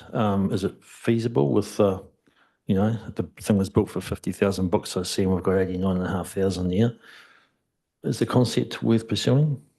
I think it's, I guess, particularly with reference to Cambridge spaces at an absolute premium. And the submitted did note, or perhaps it was Brad, sorry, that there are obviously books on the floor. It's not an ideal situation. So moving these books to a separate section is probably not an option at this stage. What about in Te Awamutu? Would that be possible here? Oh, I'm looking to Sally All on right. that one. All right.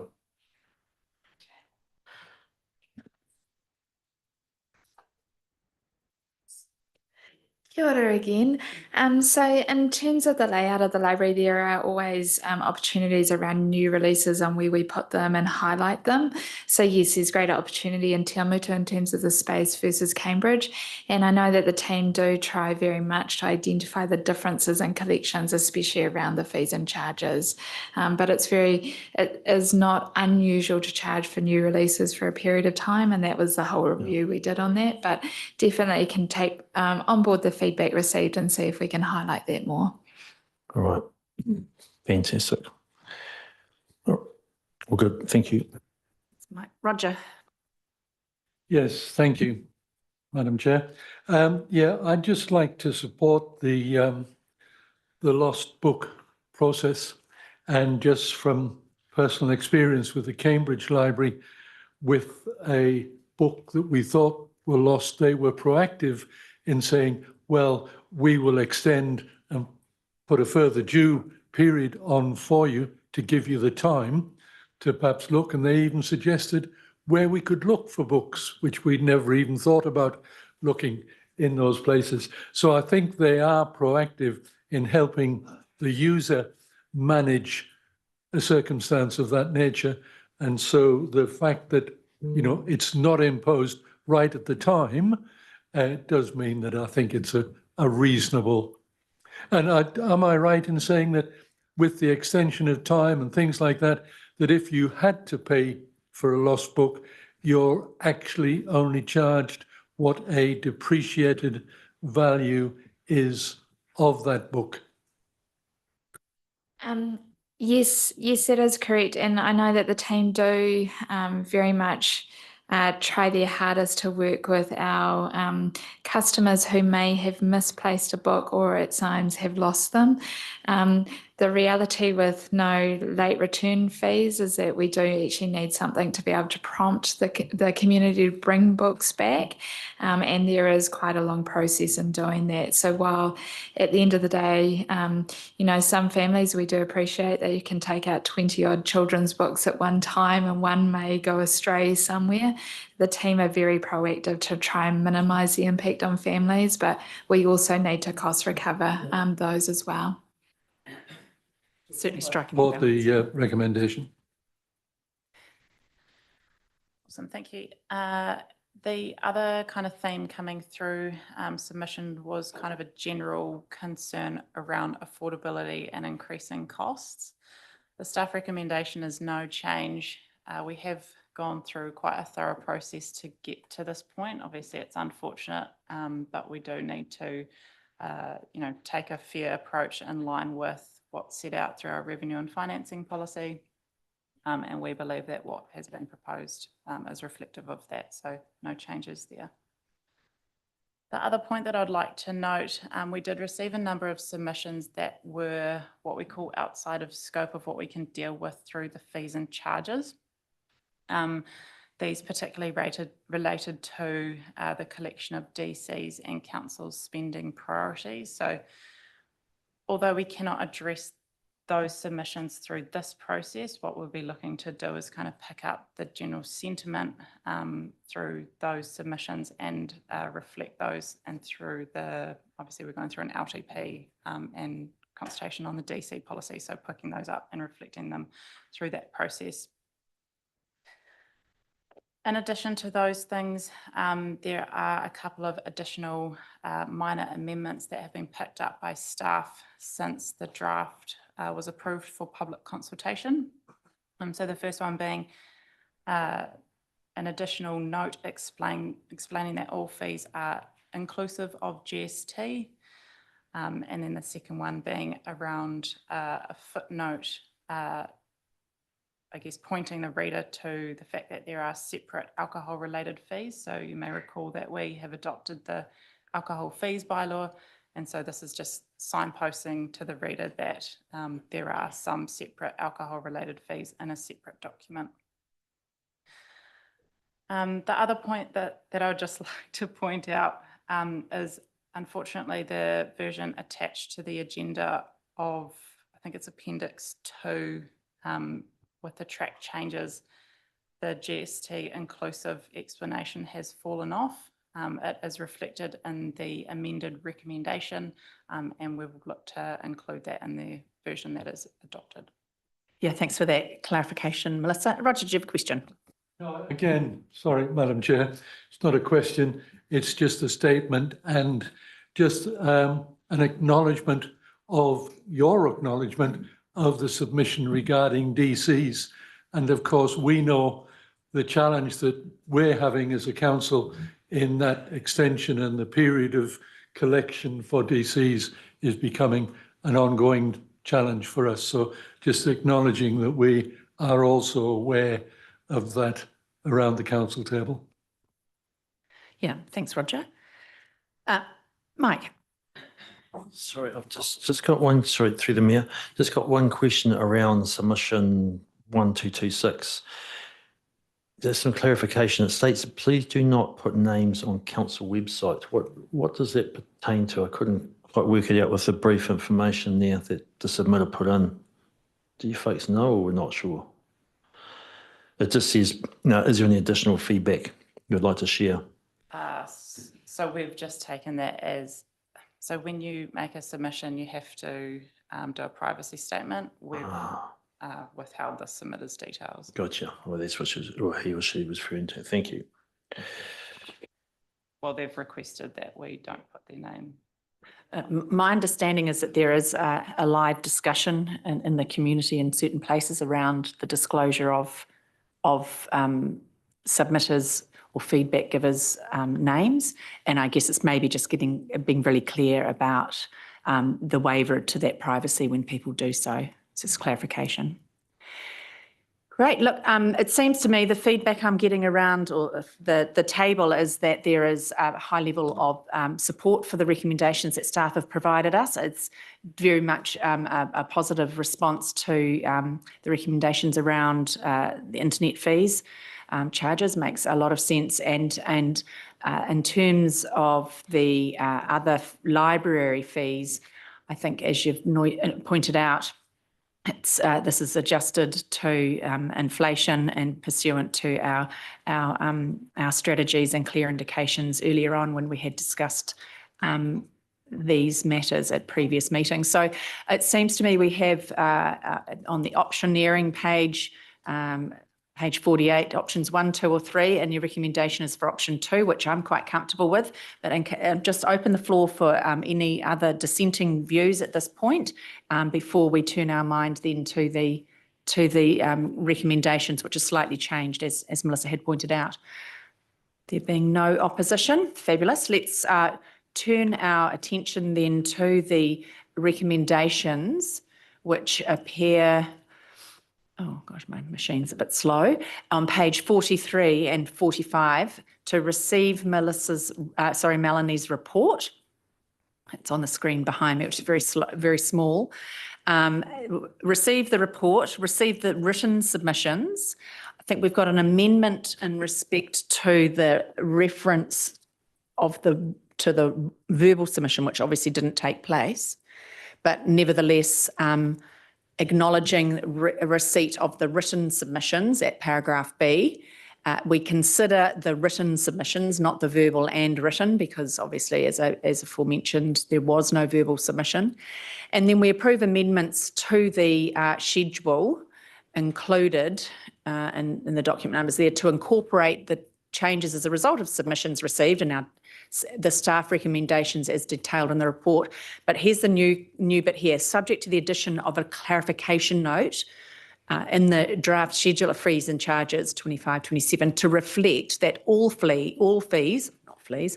All fees and charges in the schedule are GST inclusive. So that was a reference there. Claire? Thanks, Your Worship. I just want to point out that the numbering also needs to be changed because D should be changed to C. That's all. And then subsequent. You know your ABCs. Okay, so they'll just be changed. And then on the former paragraph, F and G are unchanged other than being renamed on account of the deletion of paragraph C. So does that encapsulate the changes? Removal of the verbals, add of the GST and confirmation of the staff's recommendations. Marcus, you're going to move that for me. Do I have a seconder? Claire will second that. There being no further debate, I shall put the motion. All those in favour say aye. Against? Carried. Great stuff. Excellent. Look, thank you for all your work on that one. It is much appreciated. I did have to say that at a personal level, I had to giggle when we've got submitter 1,123 when we had 10 submissions, but I'm sure there's logic behind that.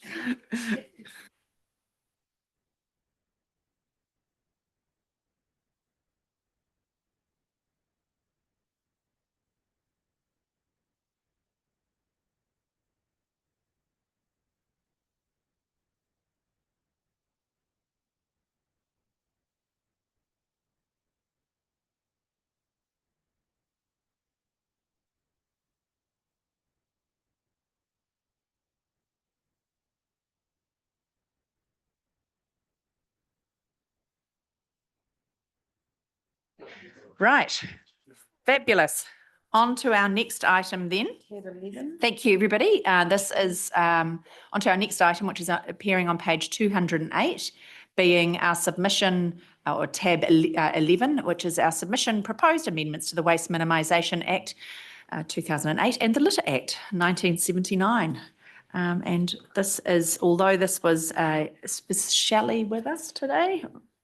Brian, we have you obviously, and Mika's in the house, but is Shelley going to be presented? It's just her paper, I see. Nice to see you, Brian. The floor is yours. Thank you, Your Worship and councillors. I'll take this paper as read. I acknowledge certainly the work of Shelley Wilson, our Waste Minimisation Advisor, who has done all the hard work in preparing the submission. So there are some key points in this proposed change to the Waste Minimisation Act. I guess the Act has been in existence for a while now, and the government has worked out what works and what doesn't and what can be improved on, and the proposed changes are proposed to do that. Some of the key points then around, well, our submission is largely in support of the changes to the Act. There's a change to product stewardship. So under the previous Act, it's sort of broadened and I guess more meat on the bones in terms of how it would work. And it's a change of name to extended producer responsibility with more of a policy shift that puts more responsibility on producers, importers and retailers to manage that extended producer responsibility rather than at the end of the chain on councils and others to deal with waste. And there's a new organisation to establish this.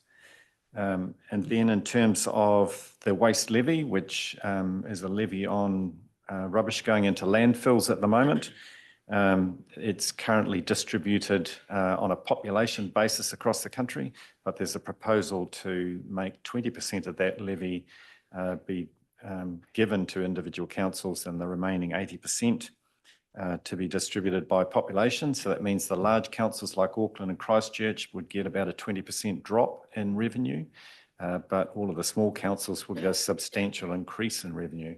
And for Waipa, because we're kind of in the middle, we would probably get perhaps a 5 to 10% increase in revenue. And our revenue for the current year is looking at just under $1 million.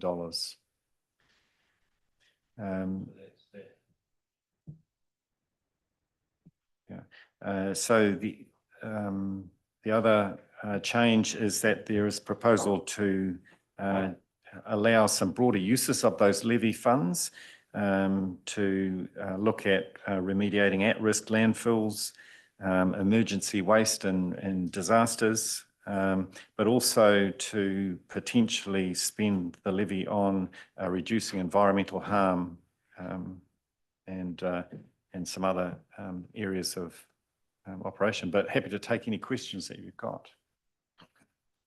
Thank you, Brian. I have Lou, a question for you, and then Thanks, Dale Marie. Brian. I'm totally in support of this. I think the actual splitting of that 20% is vital to allow smaller territorial authorities like ourselves to support things like urban miners and other organisations that we've got in our society right now. Because up till now, we've been probably on the back foot a little bit with that. I also do support the idea that the person that is the product supplier actually has some responsibility in the system. I think that that is also another critical issue that we should actually emphasise more. Up to date, they haven't really taken any front foot acceptance of the material that they're producing. So I think this is good. So I'm very supportive of this whole motion and the submission, having read the whole submission and the response that we made. So I'm very, very supportive. Thanks, Lou. Dale Marie. Tēnā koe hoa, this must be different in this zone of waste minimisation and not getting any arrows for speed bumps or anything. I'm in support. I think that my statement is probably more directed at Shelley, and it's I'm picking up in the iwi mana whenua consideration space. I see that we are working with Parakore Marae. Get that? Can Shelley tell me how many of our marae are actually engaged in Parakore activities? Yeah. Yeah. Because I can tell you how many they were from when I was engaged as the worker of Parakore. Secondly to that, only because Ngāiwi Tōpū or Waipa is a real usual place that we take a lot of our consultation or go and talk to them about submission work. And I know that there were quite a few members in there that responded to the incineration plant submission process. So I'm not sure whether they were engaged, but if that feedback can just go to Shelley would be awesome. Thank you, Brian. Yep. Kia ora, Dale Marie. Claire. Yeah, thanks. Again, really supportive of the submission as it is. I think it's really important that, we have better controls around the, how we deal with our waste and all that kind of thing. So I think Shelley's done a really good job of putting that together. I've sent through that little point about the infringements for littering and I suppose illegal dumping, that's makes up about 20%, of all of the infringements issued. Is that correct? I sent it through, it's on page 221. Yeah, I understand. So that's information. Shelley must have spoken with our infringement team or our enforcement team. I guess certainly they're active in trying to track down people who are illegally dumping litter. But I guess it's a fine balance there, and certainly the government and the information that they've provided, they've tried to give some good guidance around what levels of infringement and what type of fines to make sure that it's workable and there's good guidance. Yeah. So I think we're on the right track with that. Yeah, I mean, I think it's really important work, even though there's little reward in it for council staff. I understand that the cost to try and track down the perpetrator and that kind of thing, it far exceeds what we can achieve through infringement payments and things like that. But I really like the way Shelley had worded it, and it's helpful just to emphasise that 20%. Yeah, thank you. Yeah. Dale Marie, did you have something extra you want to add? Yeah. And I support you, Claire St Pierre. I just want to say, in addition to that, when we have a look at how Raglan manages its waste, there is just about nothing on fly tipping out there because of the way that they manage the waste. It enables the community, the way that they manage, they have no need to fly tip. So just know. Okay, well, it seems to me, Mike, did you want to add? Oh, through the mayor, just on the back of what Damarie said, and I reckon like that Parakuri is absolutely the people to consult with and get some ideas off. I'm not saying there's not others, but they're right across the community, from the schools right through a whole bunch of other organisations. But that what they're doing over in, say, Raglan and things, that's that community collective responsibility thing, which is part of them now. And I guess that's what most of the country needs to try and develop. So yeah, it's gold standard. I totally agree.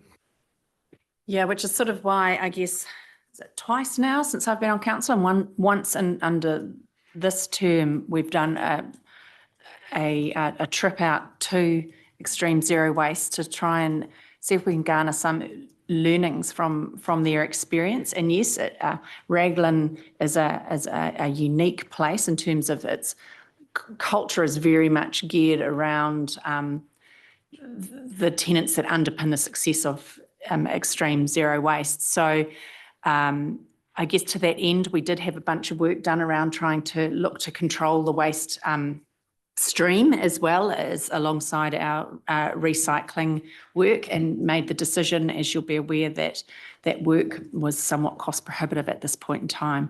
Doesn't mean to say it's not something that we could consider into the future, but at the moment there is that financial constraint, unfortunately. But that's not to prevent an independent organisation, not-for-profit, outside of these four walls to pick up the mantle and run with it.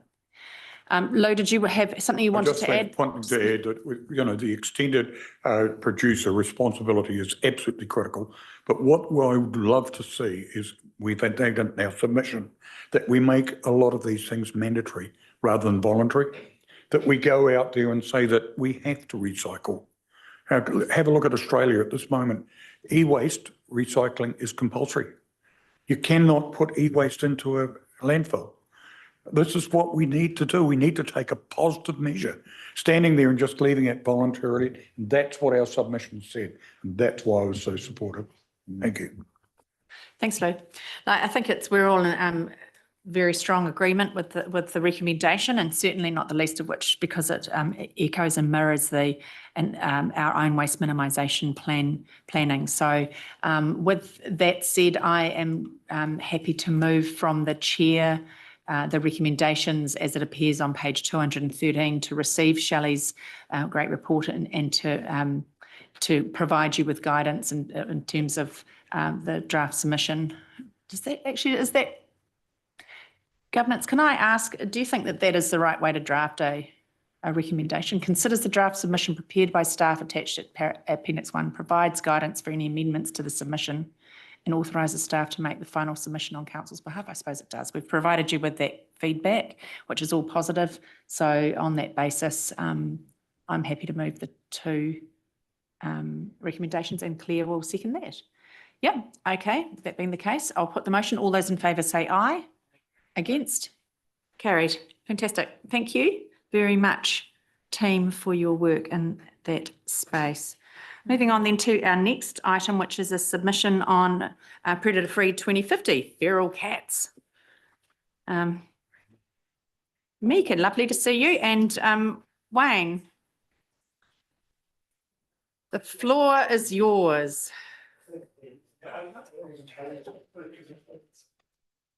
And for those of you who don't have the agenda page, it's now front page. We're on page 263.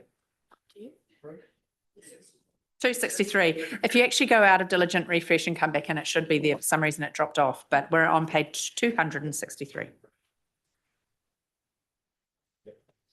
Damarie, Your Worship, councillors, look, I'm just here to help support Mika in this report. This is a report that is really seeking your approval, your guidance to some extent on whether we should lodge a submission on the Predator Free 2050 report. So I'm aware that there's been discussion around the council table, in particular around feral cats. And it was our view at staff level that we needed to bring this forward to the elected members make a decision on whether you wish to lodge a submission, particularly on that issue. You'll be aware that the matter of feral cats is something that DOC has said is one of the most ferocious predators in our ecosystem and have a major impact on our unique native wildlife, such as birds, lizards, and bats. At the moment, DOC is not wanting to update the target list. They want to keep the list the same as same until at least 2030, and just develop tools and techniques for eradicating other introduced mammalian predators. But in our view, at staff level, we think that there needs to be a little bit more thought done on this at central government level, particularly in relation to our ecosystems and our biodiversity. We do think that there is a threat to the New Zealand's native biodiversity. We do think that there should be more targeted, coordinated action.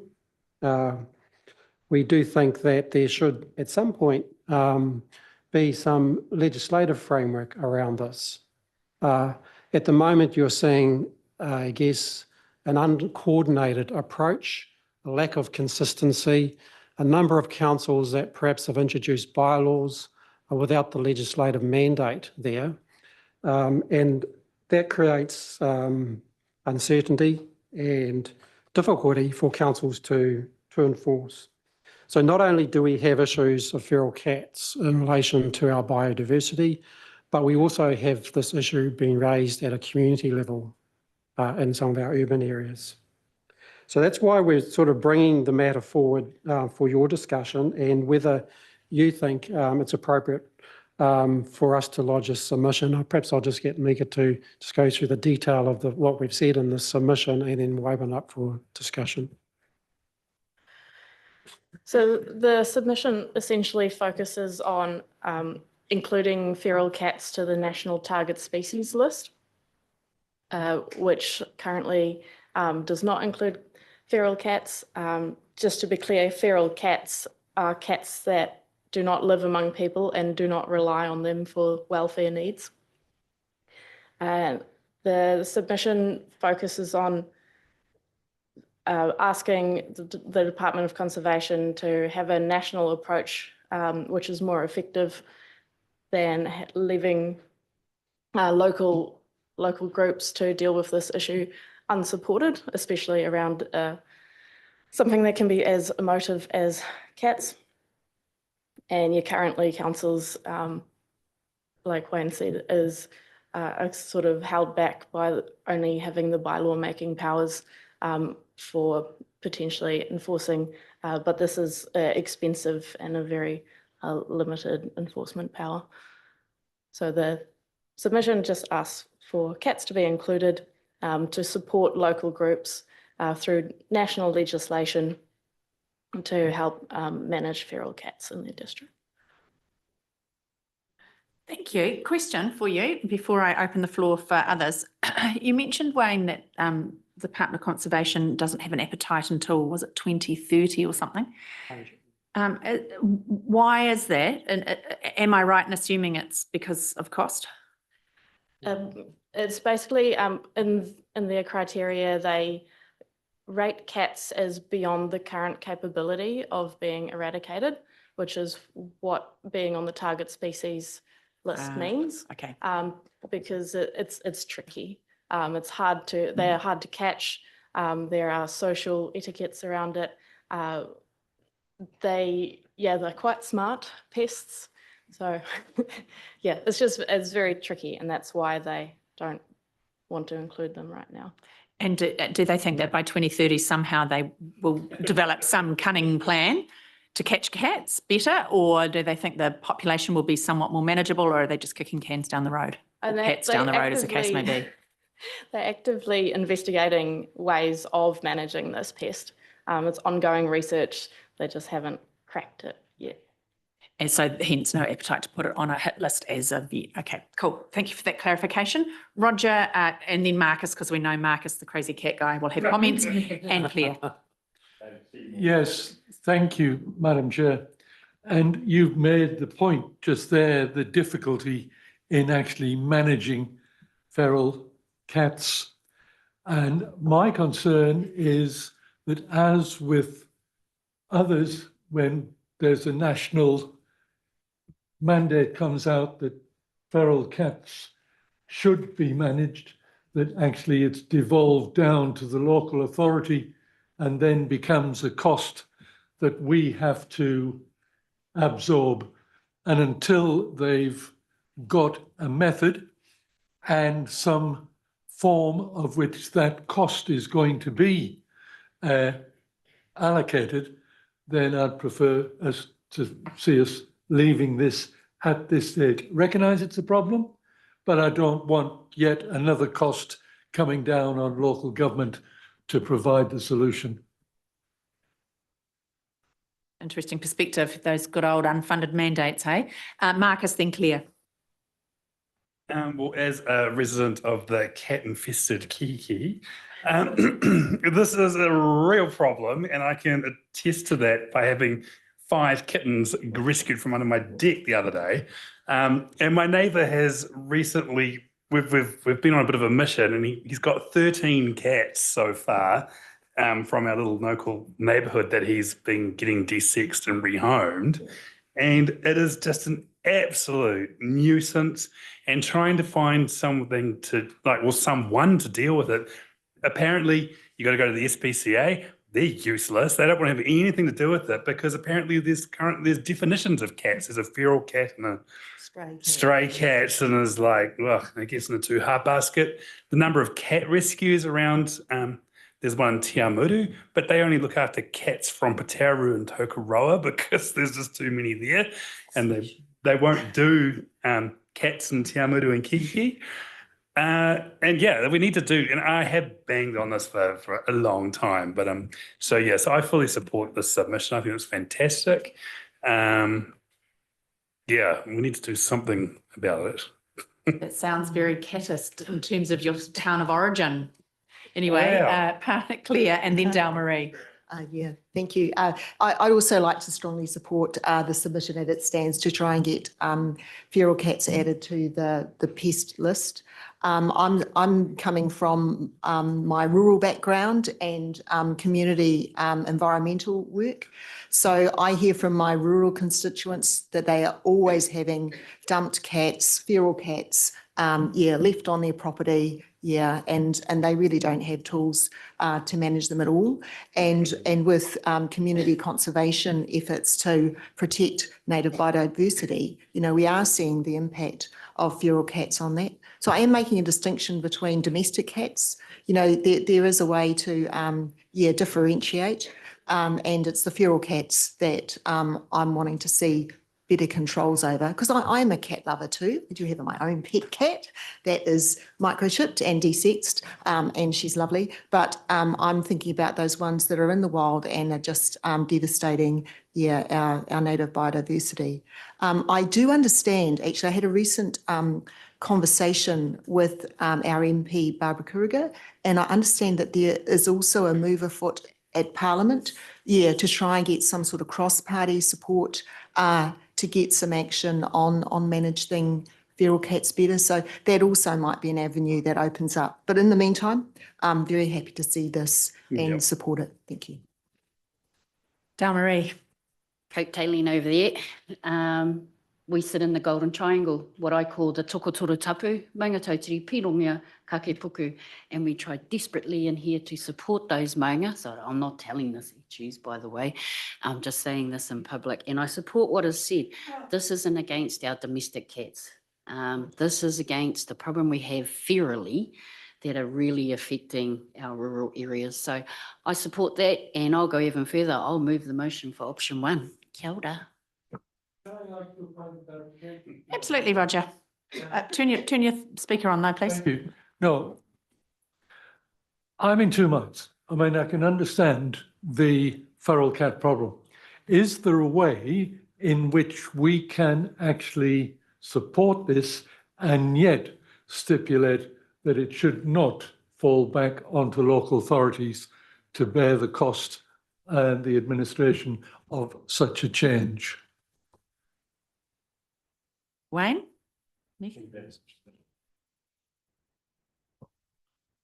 Yeah, no, that's a good point. I think we can. I think we can put something in the submission around that. And yeah, I'm really conscious of the exact point that you raise, that you get further unfunded mandates being imposed on local government because it will be a change in level of service, particularly if you're controlling, managing the cat population in the urban areas. What I'm more interested in this submission is the points that have been raised around our ecosystems and our manga and our biodiversity, and controlling the feral cat population in those areas, I think, are the most important things for the direction of this submission, to get it on a targeted list where there will be central government resources provided, both for funding, research and development, and including policy development as well, that will generate more consistency nationally. So it's absolutely not targeting domestic cats or anything like that. Make that absolutely clear, but we can certainly make that point about unfunded mandates and making sure that there's not a local government cost here. Do we need to make, sorry, Madam Chair, do we need to move an amendment of our recommendation to include such a clause? I'd support that addition too. There There is is a a provision in yeah. there for, to give Wayne the powers to make a minor amendment. Authority, sorry, delegates Wayne to make minor amendments. Do you think that is I sort of feel like it's more than minor, but I'm happy to amend that recommendation. Joe, can you throw some clever words around how to incorporate feedback given by members?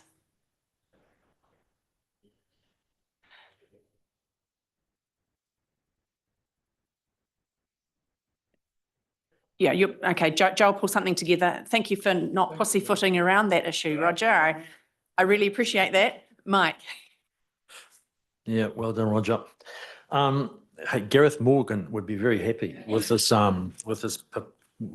proposed submission, and maybe he'd be happy to help fund it. Who knows? But look, hey, the wheels of change, people say, happen slowly in council. Well, they probably happen slower in government. So the chances are 2030 is 5 years away, which seems like an eternity. But when it comes to legislative change, maybe it won't be. So I totally support let's get into this for all the reasons that people have talked about, because it's not going to happen overnight anyway, any change. So, yeah, that's my words. Lou? I'm quite in support because, as I say, the problem with feral cats has been out there for a long period of time. I do think, though, that when we do our submission, I agree with the submission, that it's to central government. We need to actually target, and I totally agree with you, Wayne, of what you just said, that we do need to have it at central government. They need to develop a national framework, all right, as you just said, Meg, a national framework for the control on governing cat ownership, management and control. I like that. I like the phrase. And I think that's what needs to be done, because it's no use us at this level trying to develop that without having central government support, because we won't be able to progress it. And I agree with Councillor Pettit on the other side. 5 years sounds a long time, but in the legislative slow slide, it's not that long. And I think that we do need to get this on the predator list, because having owned a farm, I did know that I used to get feral cats on a fairly regular basis, just living in my hay barns and other areas around the place, so, which I had to destroy on a regular basis to keep the population down. So they are there and they do exist. So I support the legislation and your submission. Thanks, Lou. Thank you for that up there, Joe. Can I suggest we make a change to it? So it says approves the submission responses outlined in Appendix 1, subject to, what was the wording we were just saying? I'd say, including a further recommendation that central government funding is that there is advocacy for central government funding to implement the policy and to avoid a further unfunded mandate to local government. Yeah. Can I just, perhaps we just adjourn for a couple of minutes so Jo can pull those words together, and we shall come back once she has them.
Okay, right. We'll call the meeting back to order. I believe we have some changes to that recommendation, which I believe Roger was happy to move. So obviously receiving the report and approved submission responses set out in Appendix A, subject to including a further recommendation that advocates for central government funded implementation and avoids a further unfunded mandate to local government, which I think suits the issues you raise, address the issues you raise, Roger, and still maintains the I principle support that around. wording of the amendment. Thank you. Perfect, excellent. And you're happy to move it and then provide Wayne with the delegated authority to change anything minor. I have a mover, and I'm happy to second from the chair. I'll put the motion. All those in favour say aye. Against? Carried. Great stuff. So moving on very quickly, I'm just cognizant of the time. Moving on to our next item is an update on council delegations. Diana, I believe, is her paper, but she's not here, and we have Kirsty presenting instead. Morning, Kirsty. Morning. Oh, it's now afternoon. We've hit 12. Through the chair, tēnā koutou katoa. Apologies from Diana and George, who are unavailable to be here today, so I'm presenting on their behalf. I'd like to respectfully request that the report be taken as read and then note the following. Today, you're being asked to approve the delegation of authority to the Chief Executive, responsibilities, duties and powers under the Fast Track Approvals Act 2024. And a second part of the recommendation is to delegate authority to a new role, an intermediate development engineer, functions, powers and duties to undertake preventative or remedial action in response to emergency circumstances under the Resource Management Act. Just in relation to the Fast Track Approvals Act, it is noted that the future-proof partner councils have been working collaboratively, and in relation to fast track applications on the periphery of Hamilton City, the proposed approach outlined in this report, delegating authority to the Chief Executive and then the intent as a sub-delegation to senior staff, is consistent with approaches taken by our future-proof partner councils. In terms of the proposed sub-delegation from the Chief Executive to senior staff, that is consistent with the principle of delegating to the lowest competent level. The recommendation is that there would be sub-delegation to senior staff, and this would ensure effective and efficient management of council resources and processes. It also aligns with the approach that council took in respect of fast-track consenting regime under the Natural and Built Environments Act in 2023. Councillor Sampear has emailed us over the past few days seeking a requirement be introduced for reporting to council of any decisions or positions taken in regard to any fast-track applications by the CE or delegates. Just to respond to that, this isn't something that we do for most of our delegated powers. Many of the powers that are proposed to be delegated under the fast-track legislation are operational in nature. And it is proposed that staff would exercise judgment in determining when it is appropriate to escalate matters to elected members. We will otherwise seek to keep you updated.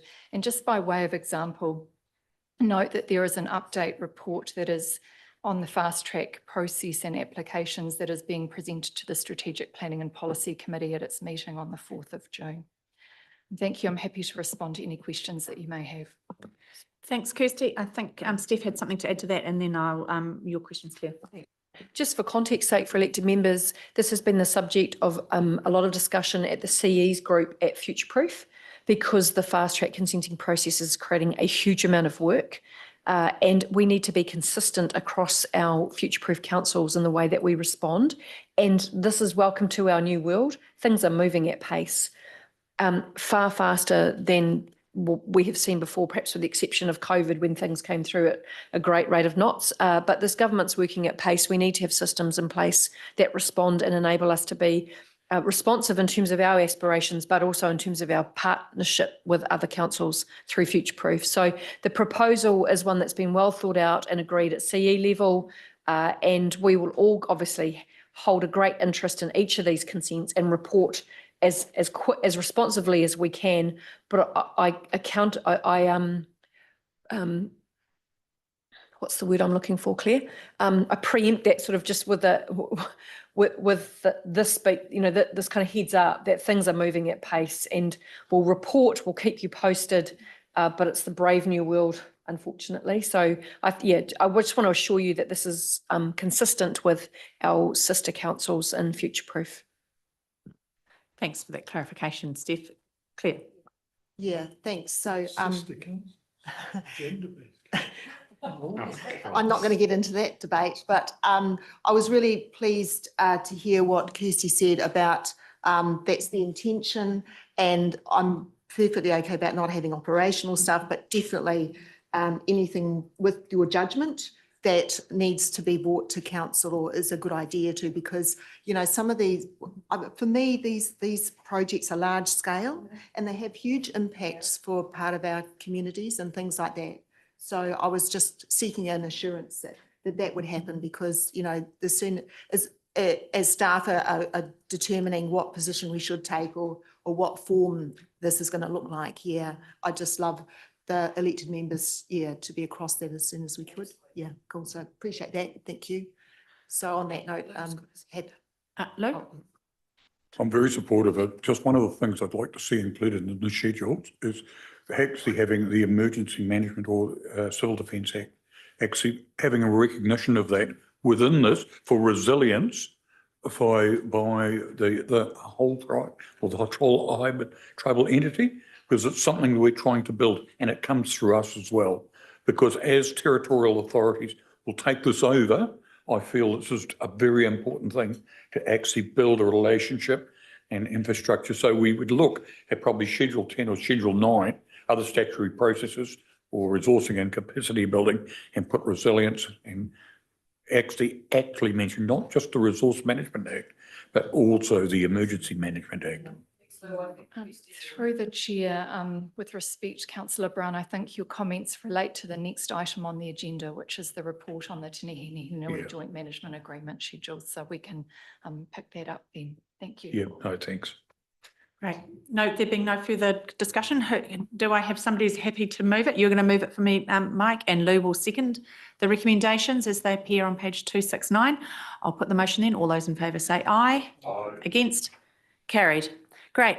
Hey, look, I'm just going to change our schedule for the day a little bit and break for lunch now and address the Te Nihi Nui Joint Management Agreement schedule item after lunch because I'm mindful that there are guests coming for lunch. So we shall return at just after 1.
Oh, good afternoon, everybody. Welcome back. We'll just call the meeting to order again. We will resume after having had a lunch break. Pick up where we left off, tab 14, page 273 of our agenda. The item that we will start on here is the Te Nihinui Joint Management Agreement schedules. And Kirsty, this is yours. I shall open the floor for you. So through the chair, tēnā koutou katoa. I'd like to respectfully request that the report be taken as read and just highlight a few key points. The purpose of this report is to seek your approval for the draft schedules to the joint management agreement with Te Nihinui and our local government partners, noting that these schedules have been developed in collaboration and were workshopped with you on the 14th of May, where we outlined the content of those. We had Paul Beverley from Buddle Finlay and Diana lead you through those. It is noted that there will be consequential changes to the joint management agreement in terms of there are references within that agreement to the schedules being developed. Obviously, they've been developed, so that will need to be changed. And there is also reference within the joint management agreement to an engagement strategy, and that's proposed to be developed separately outside of the schedules. So the resolutions that are presented to you, or the recommendations, provide for a delegation of authority to Mayor Susan and Councillor Dale Marie as alternate to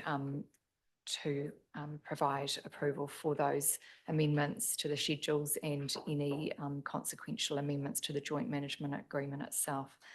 I'm happy to respond to any questions that you may have. Thanks, Kirsty. Very fulsome report there. I have Roger and Claire. Yeah, thank you, Madam Chair. Yeah, Kirsty, I've read through this and I recall the time when we had for the first opportunity to look through. Can you just either confirm or tell me, were there any changes to that first version? Because this is, if there were, this is not a tracked version, so I'm not sure of what those changes were, if any. I'm probably asking, were there any major changes or just typos? Through the chair, no, there were no substantive changes to the schedules that were presented for the workshop on the 14th of May. Thank you. Good question, Roger. Claire. Yeah, thanks. Look, I just want to say I'm in full support of this next step in our relationship with Te Nihinui's joint management agreement. And I can see that there's huge potential, you know, for a closer relationship and really great outcomes that could be achieved. I did note that there wasn't any mention of how the resourcing and funding will be reported back to us, and how we might together tell the story of the journey and then celebrate the progress achieved towards those aspirations that both Te Nihinui and the council's committed to. But I understand from the discussions that I've had with Steph and to a certain degree Dale Marie as well, that that's the total intention, that, you know, there will be, you know, that dialogue and joint journey story, telling story together, which I think is important for us to be kept abreast of. So through the chair, this is really about us enhancing our partnership with Te Nihinui, realising that's a relatively new entity following the settlement legislation. The schedules express an intent for us to work more closely in partnership, and in essence, there are schedules in relation to Schedule 10 by way of example, resourcing and capacity building. It's an opportunity for us to have conversations. The joint management agreement itself includes a provision that requires a yearly work program, and that is something that would then follow. We would work with our Te Nihinui and local government partners to shape up a work program. And I can, cite an example of where we've done that with Waikato Tainui. We agree key areas of focus. We identify deliverables and measures of success, and then we report those through the governance entity and then through to council as appropriate. So, there would be that reporting mechanism to follow. Yeah, those measures of success are really good as sort of ways to, identify what we're aiming for. But yes, I'd be really keen to see that. Thank you. Thanks, Karen, Claire and Kirsty. Dale Marie. Yeah, tēnā tātou. Yeah, on the back of listening to Professor Kukutai this morning and seeing how we're going to be tracking over the future, I just really want to make a statement to everybody here today, because something I picked up in the 30-year mark of Waikato Tainui settlement, and I know this is Te Nehi Nehi Nui, but something that Jim Bolger said quite key in a video that I've just watched recently that he did with Waikato Tainui. And it is time for us to not do the same old, same old. It is time for us to start doing things different in the future. And I just want to make a statement in regards to, I support everything that this is, and what Claire said as well around the monitoring and the reporting. But I also would like to put us on notice. Us as council, we have not done due diligence on reporting to iwi as partners for over 100 years now. We are a long way to get to the start line. 34 years of the RMA and only one council in the entire country who has used the clauses to enable Māori to fully participate. It's not us, it's Taupo. The LGA requires councils to ensure capacity and capability building of Māori to engage. Because when we look at just reflecting around our table, ko wai te mana. Mana me. I don't have any power, and it's not that I want all power. I want us to have a true partnership, and this is where we can take leadership at this time in Waipa's history to be true partners. And lastly, I look forward to us having a different, proper relationship with these partners, because I know we've got that inland port with Waikato Tainui.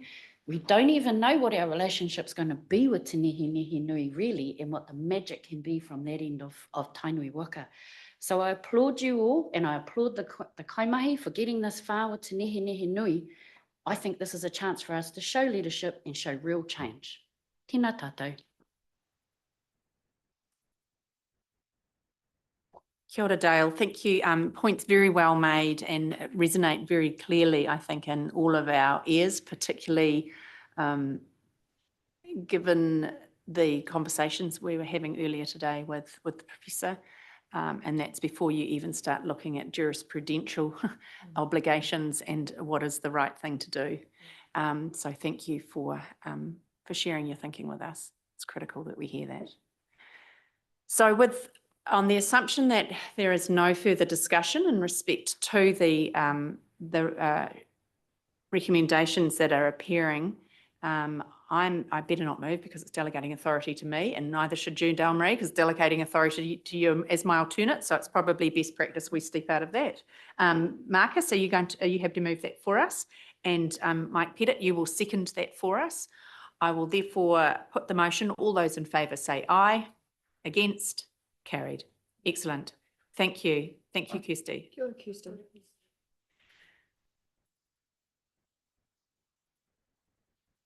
Right, the next item is a resolution to exclude the public, appearing on page 329. Obviously, on that page, it sets out the reasons for passing and the subject matter to be discussed. Obviously, very compelling grounds. So I'm going to move from the chair, and Dale Marie will second that for me. All those in favour.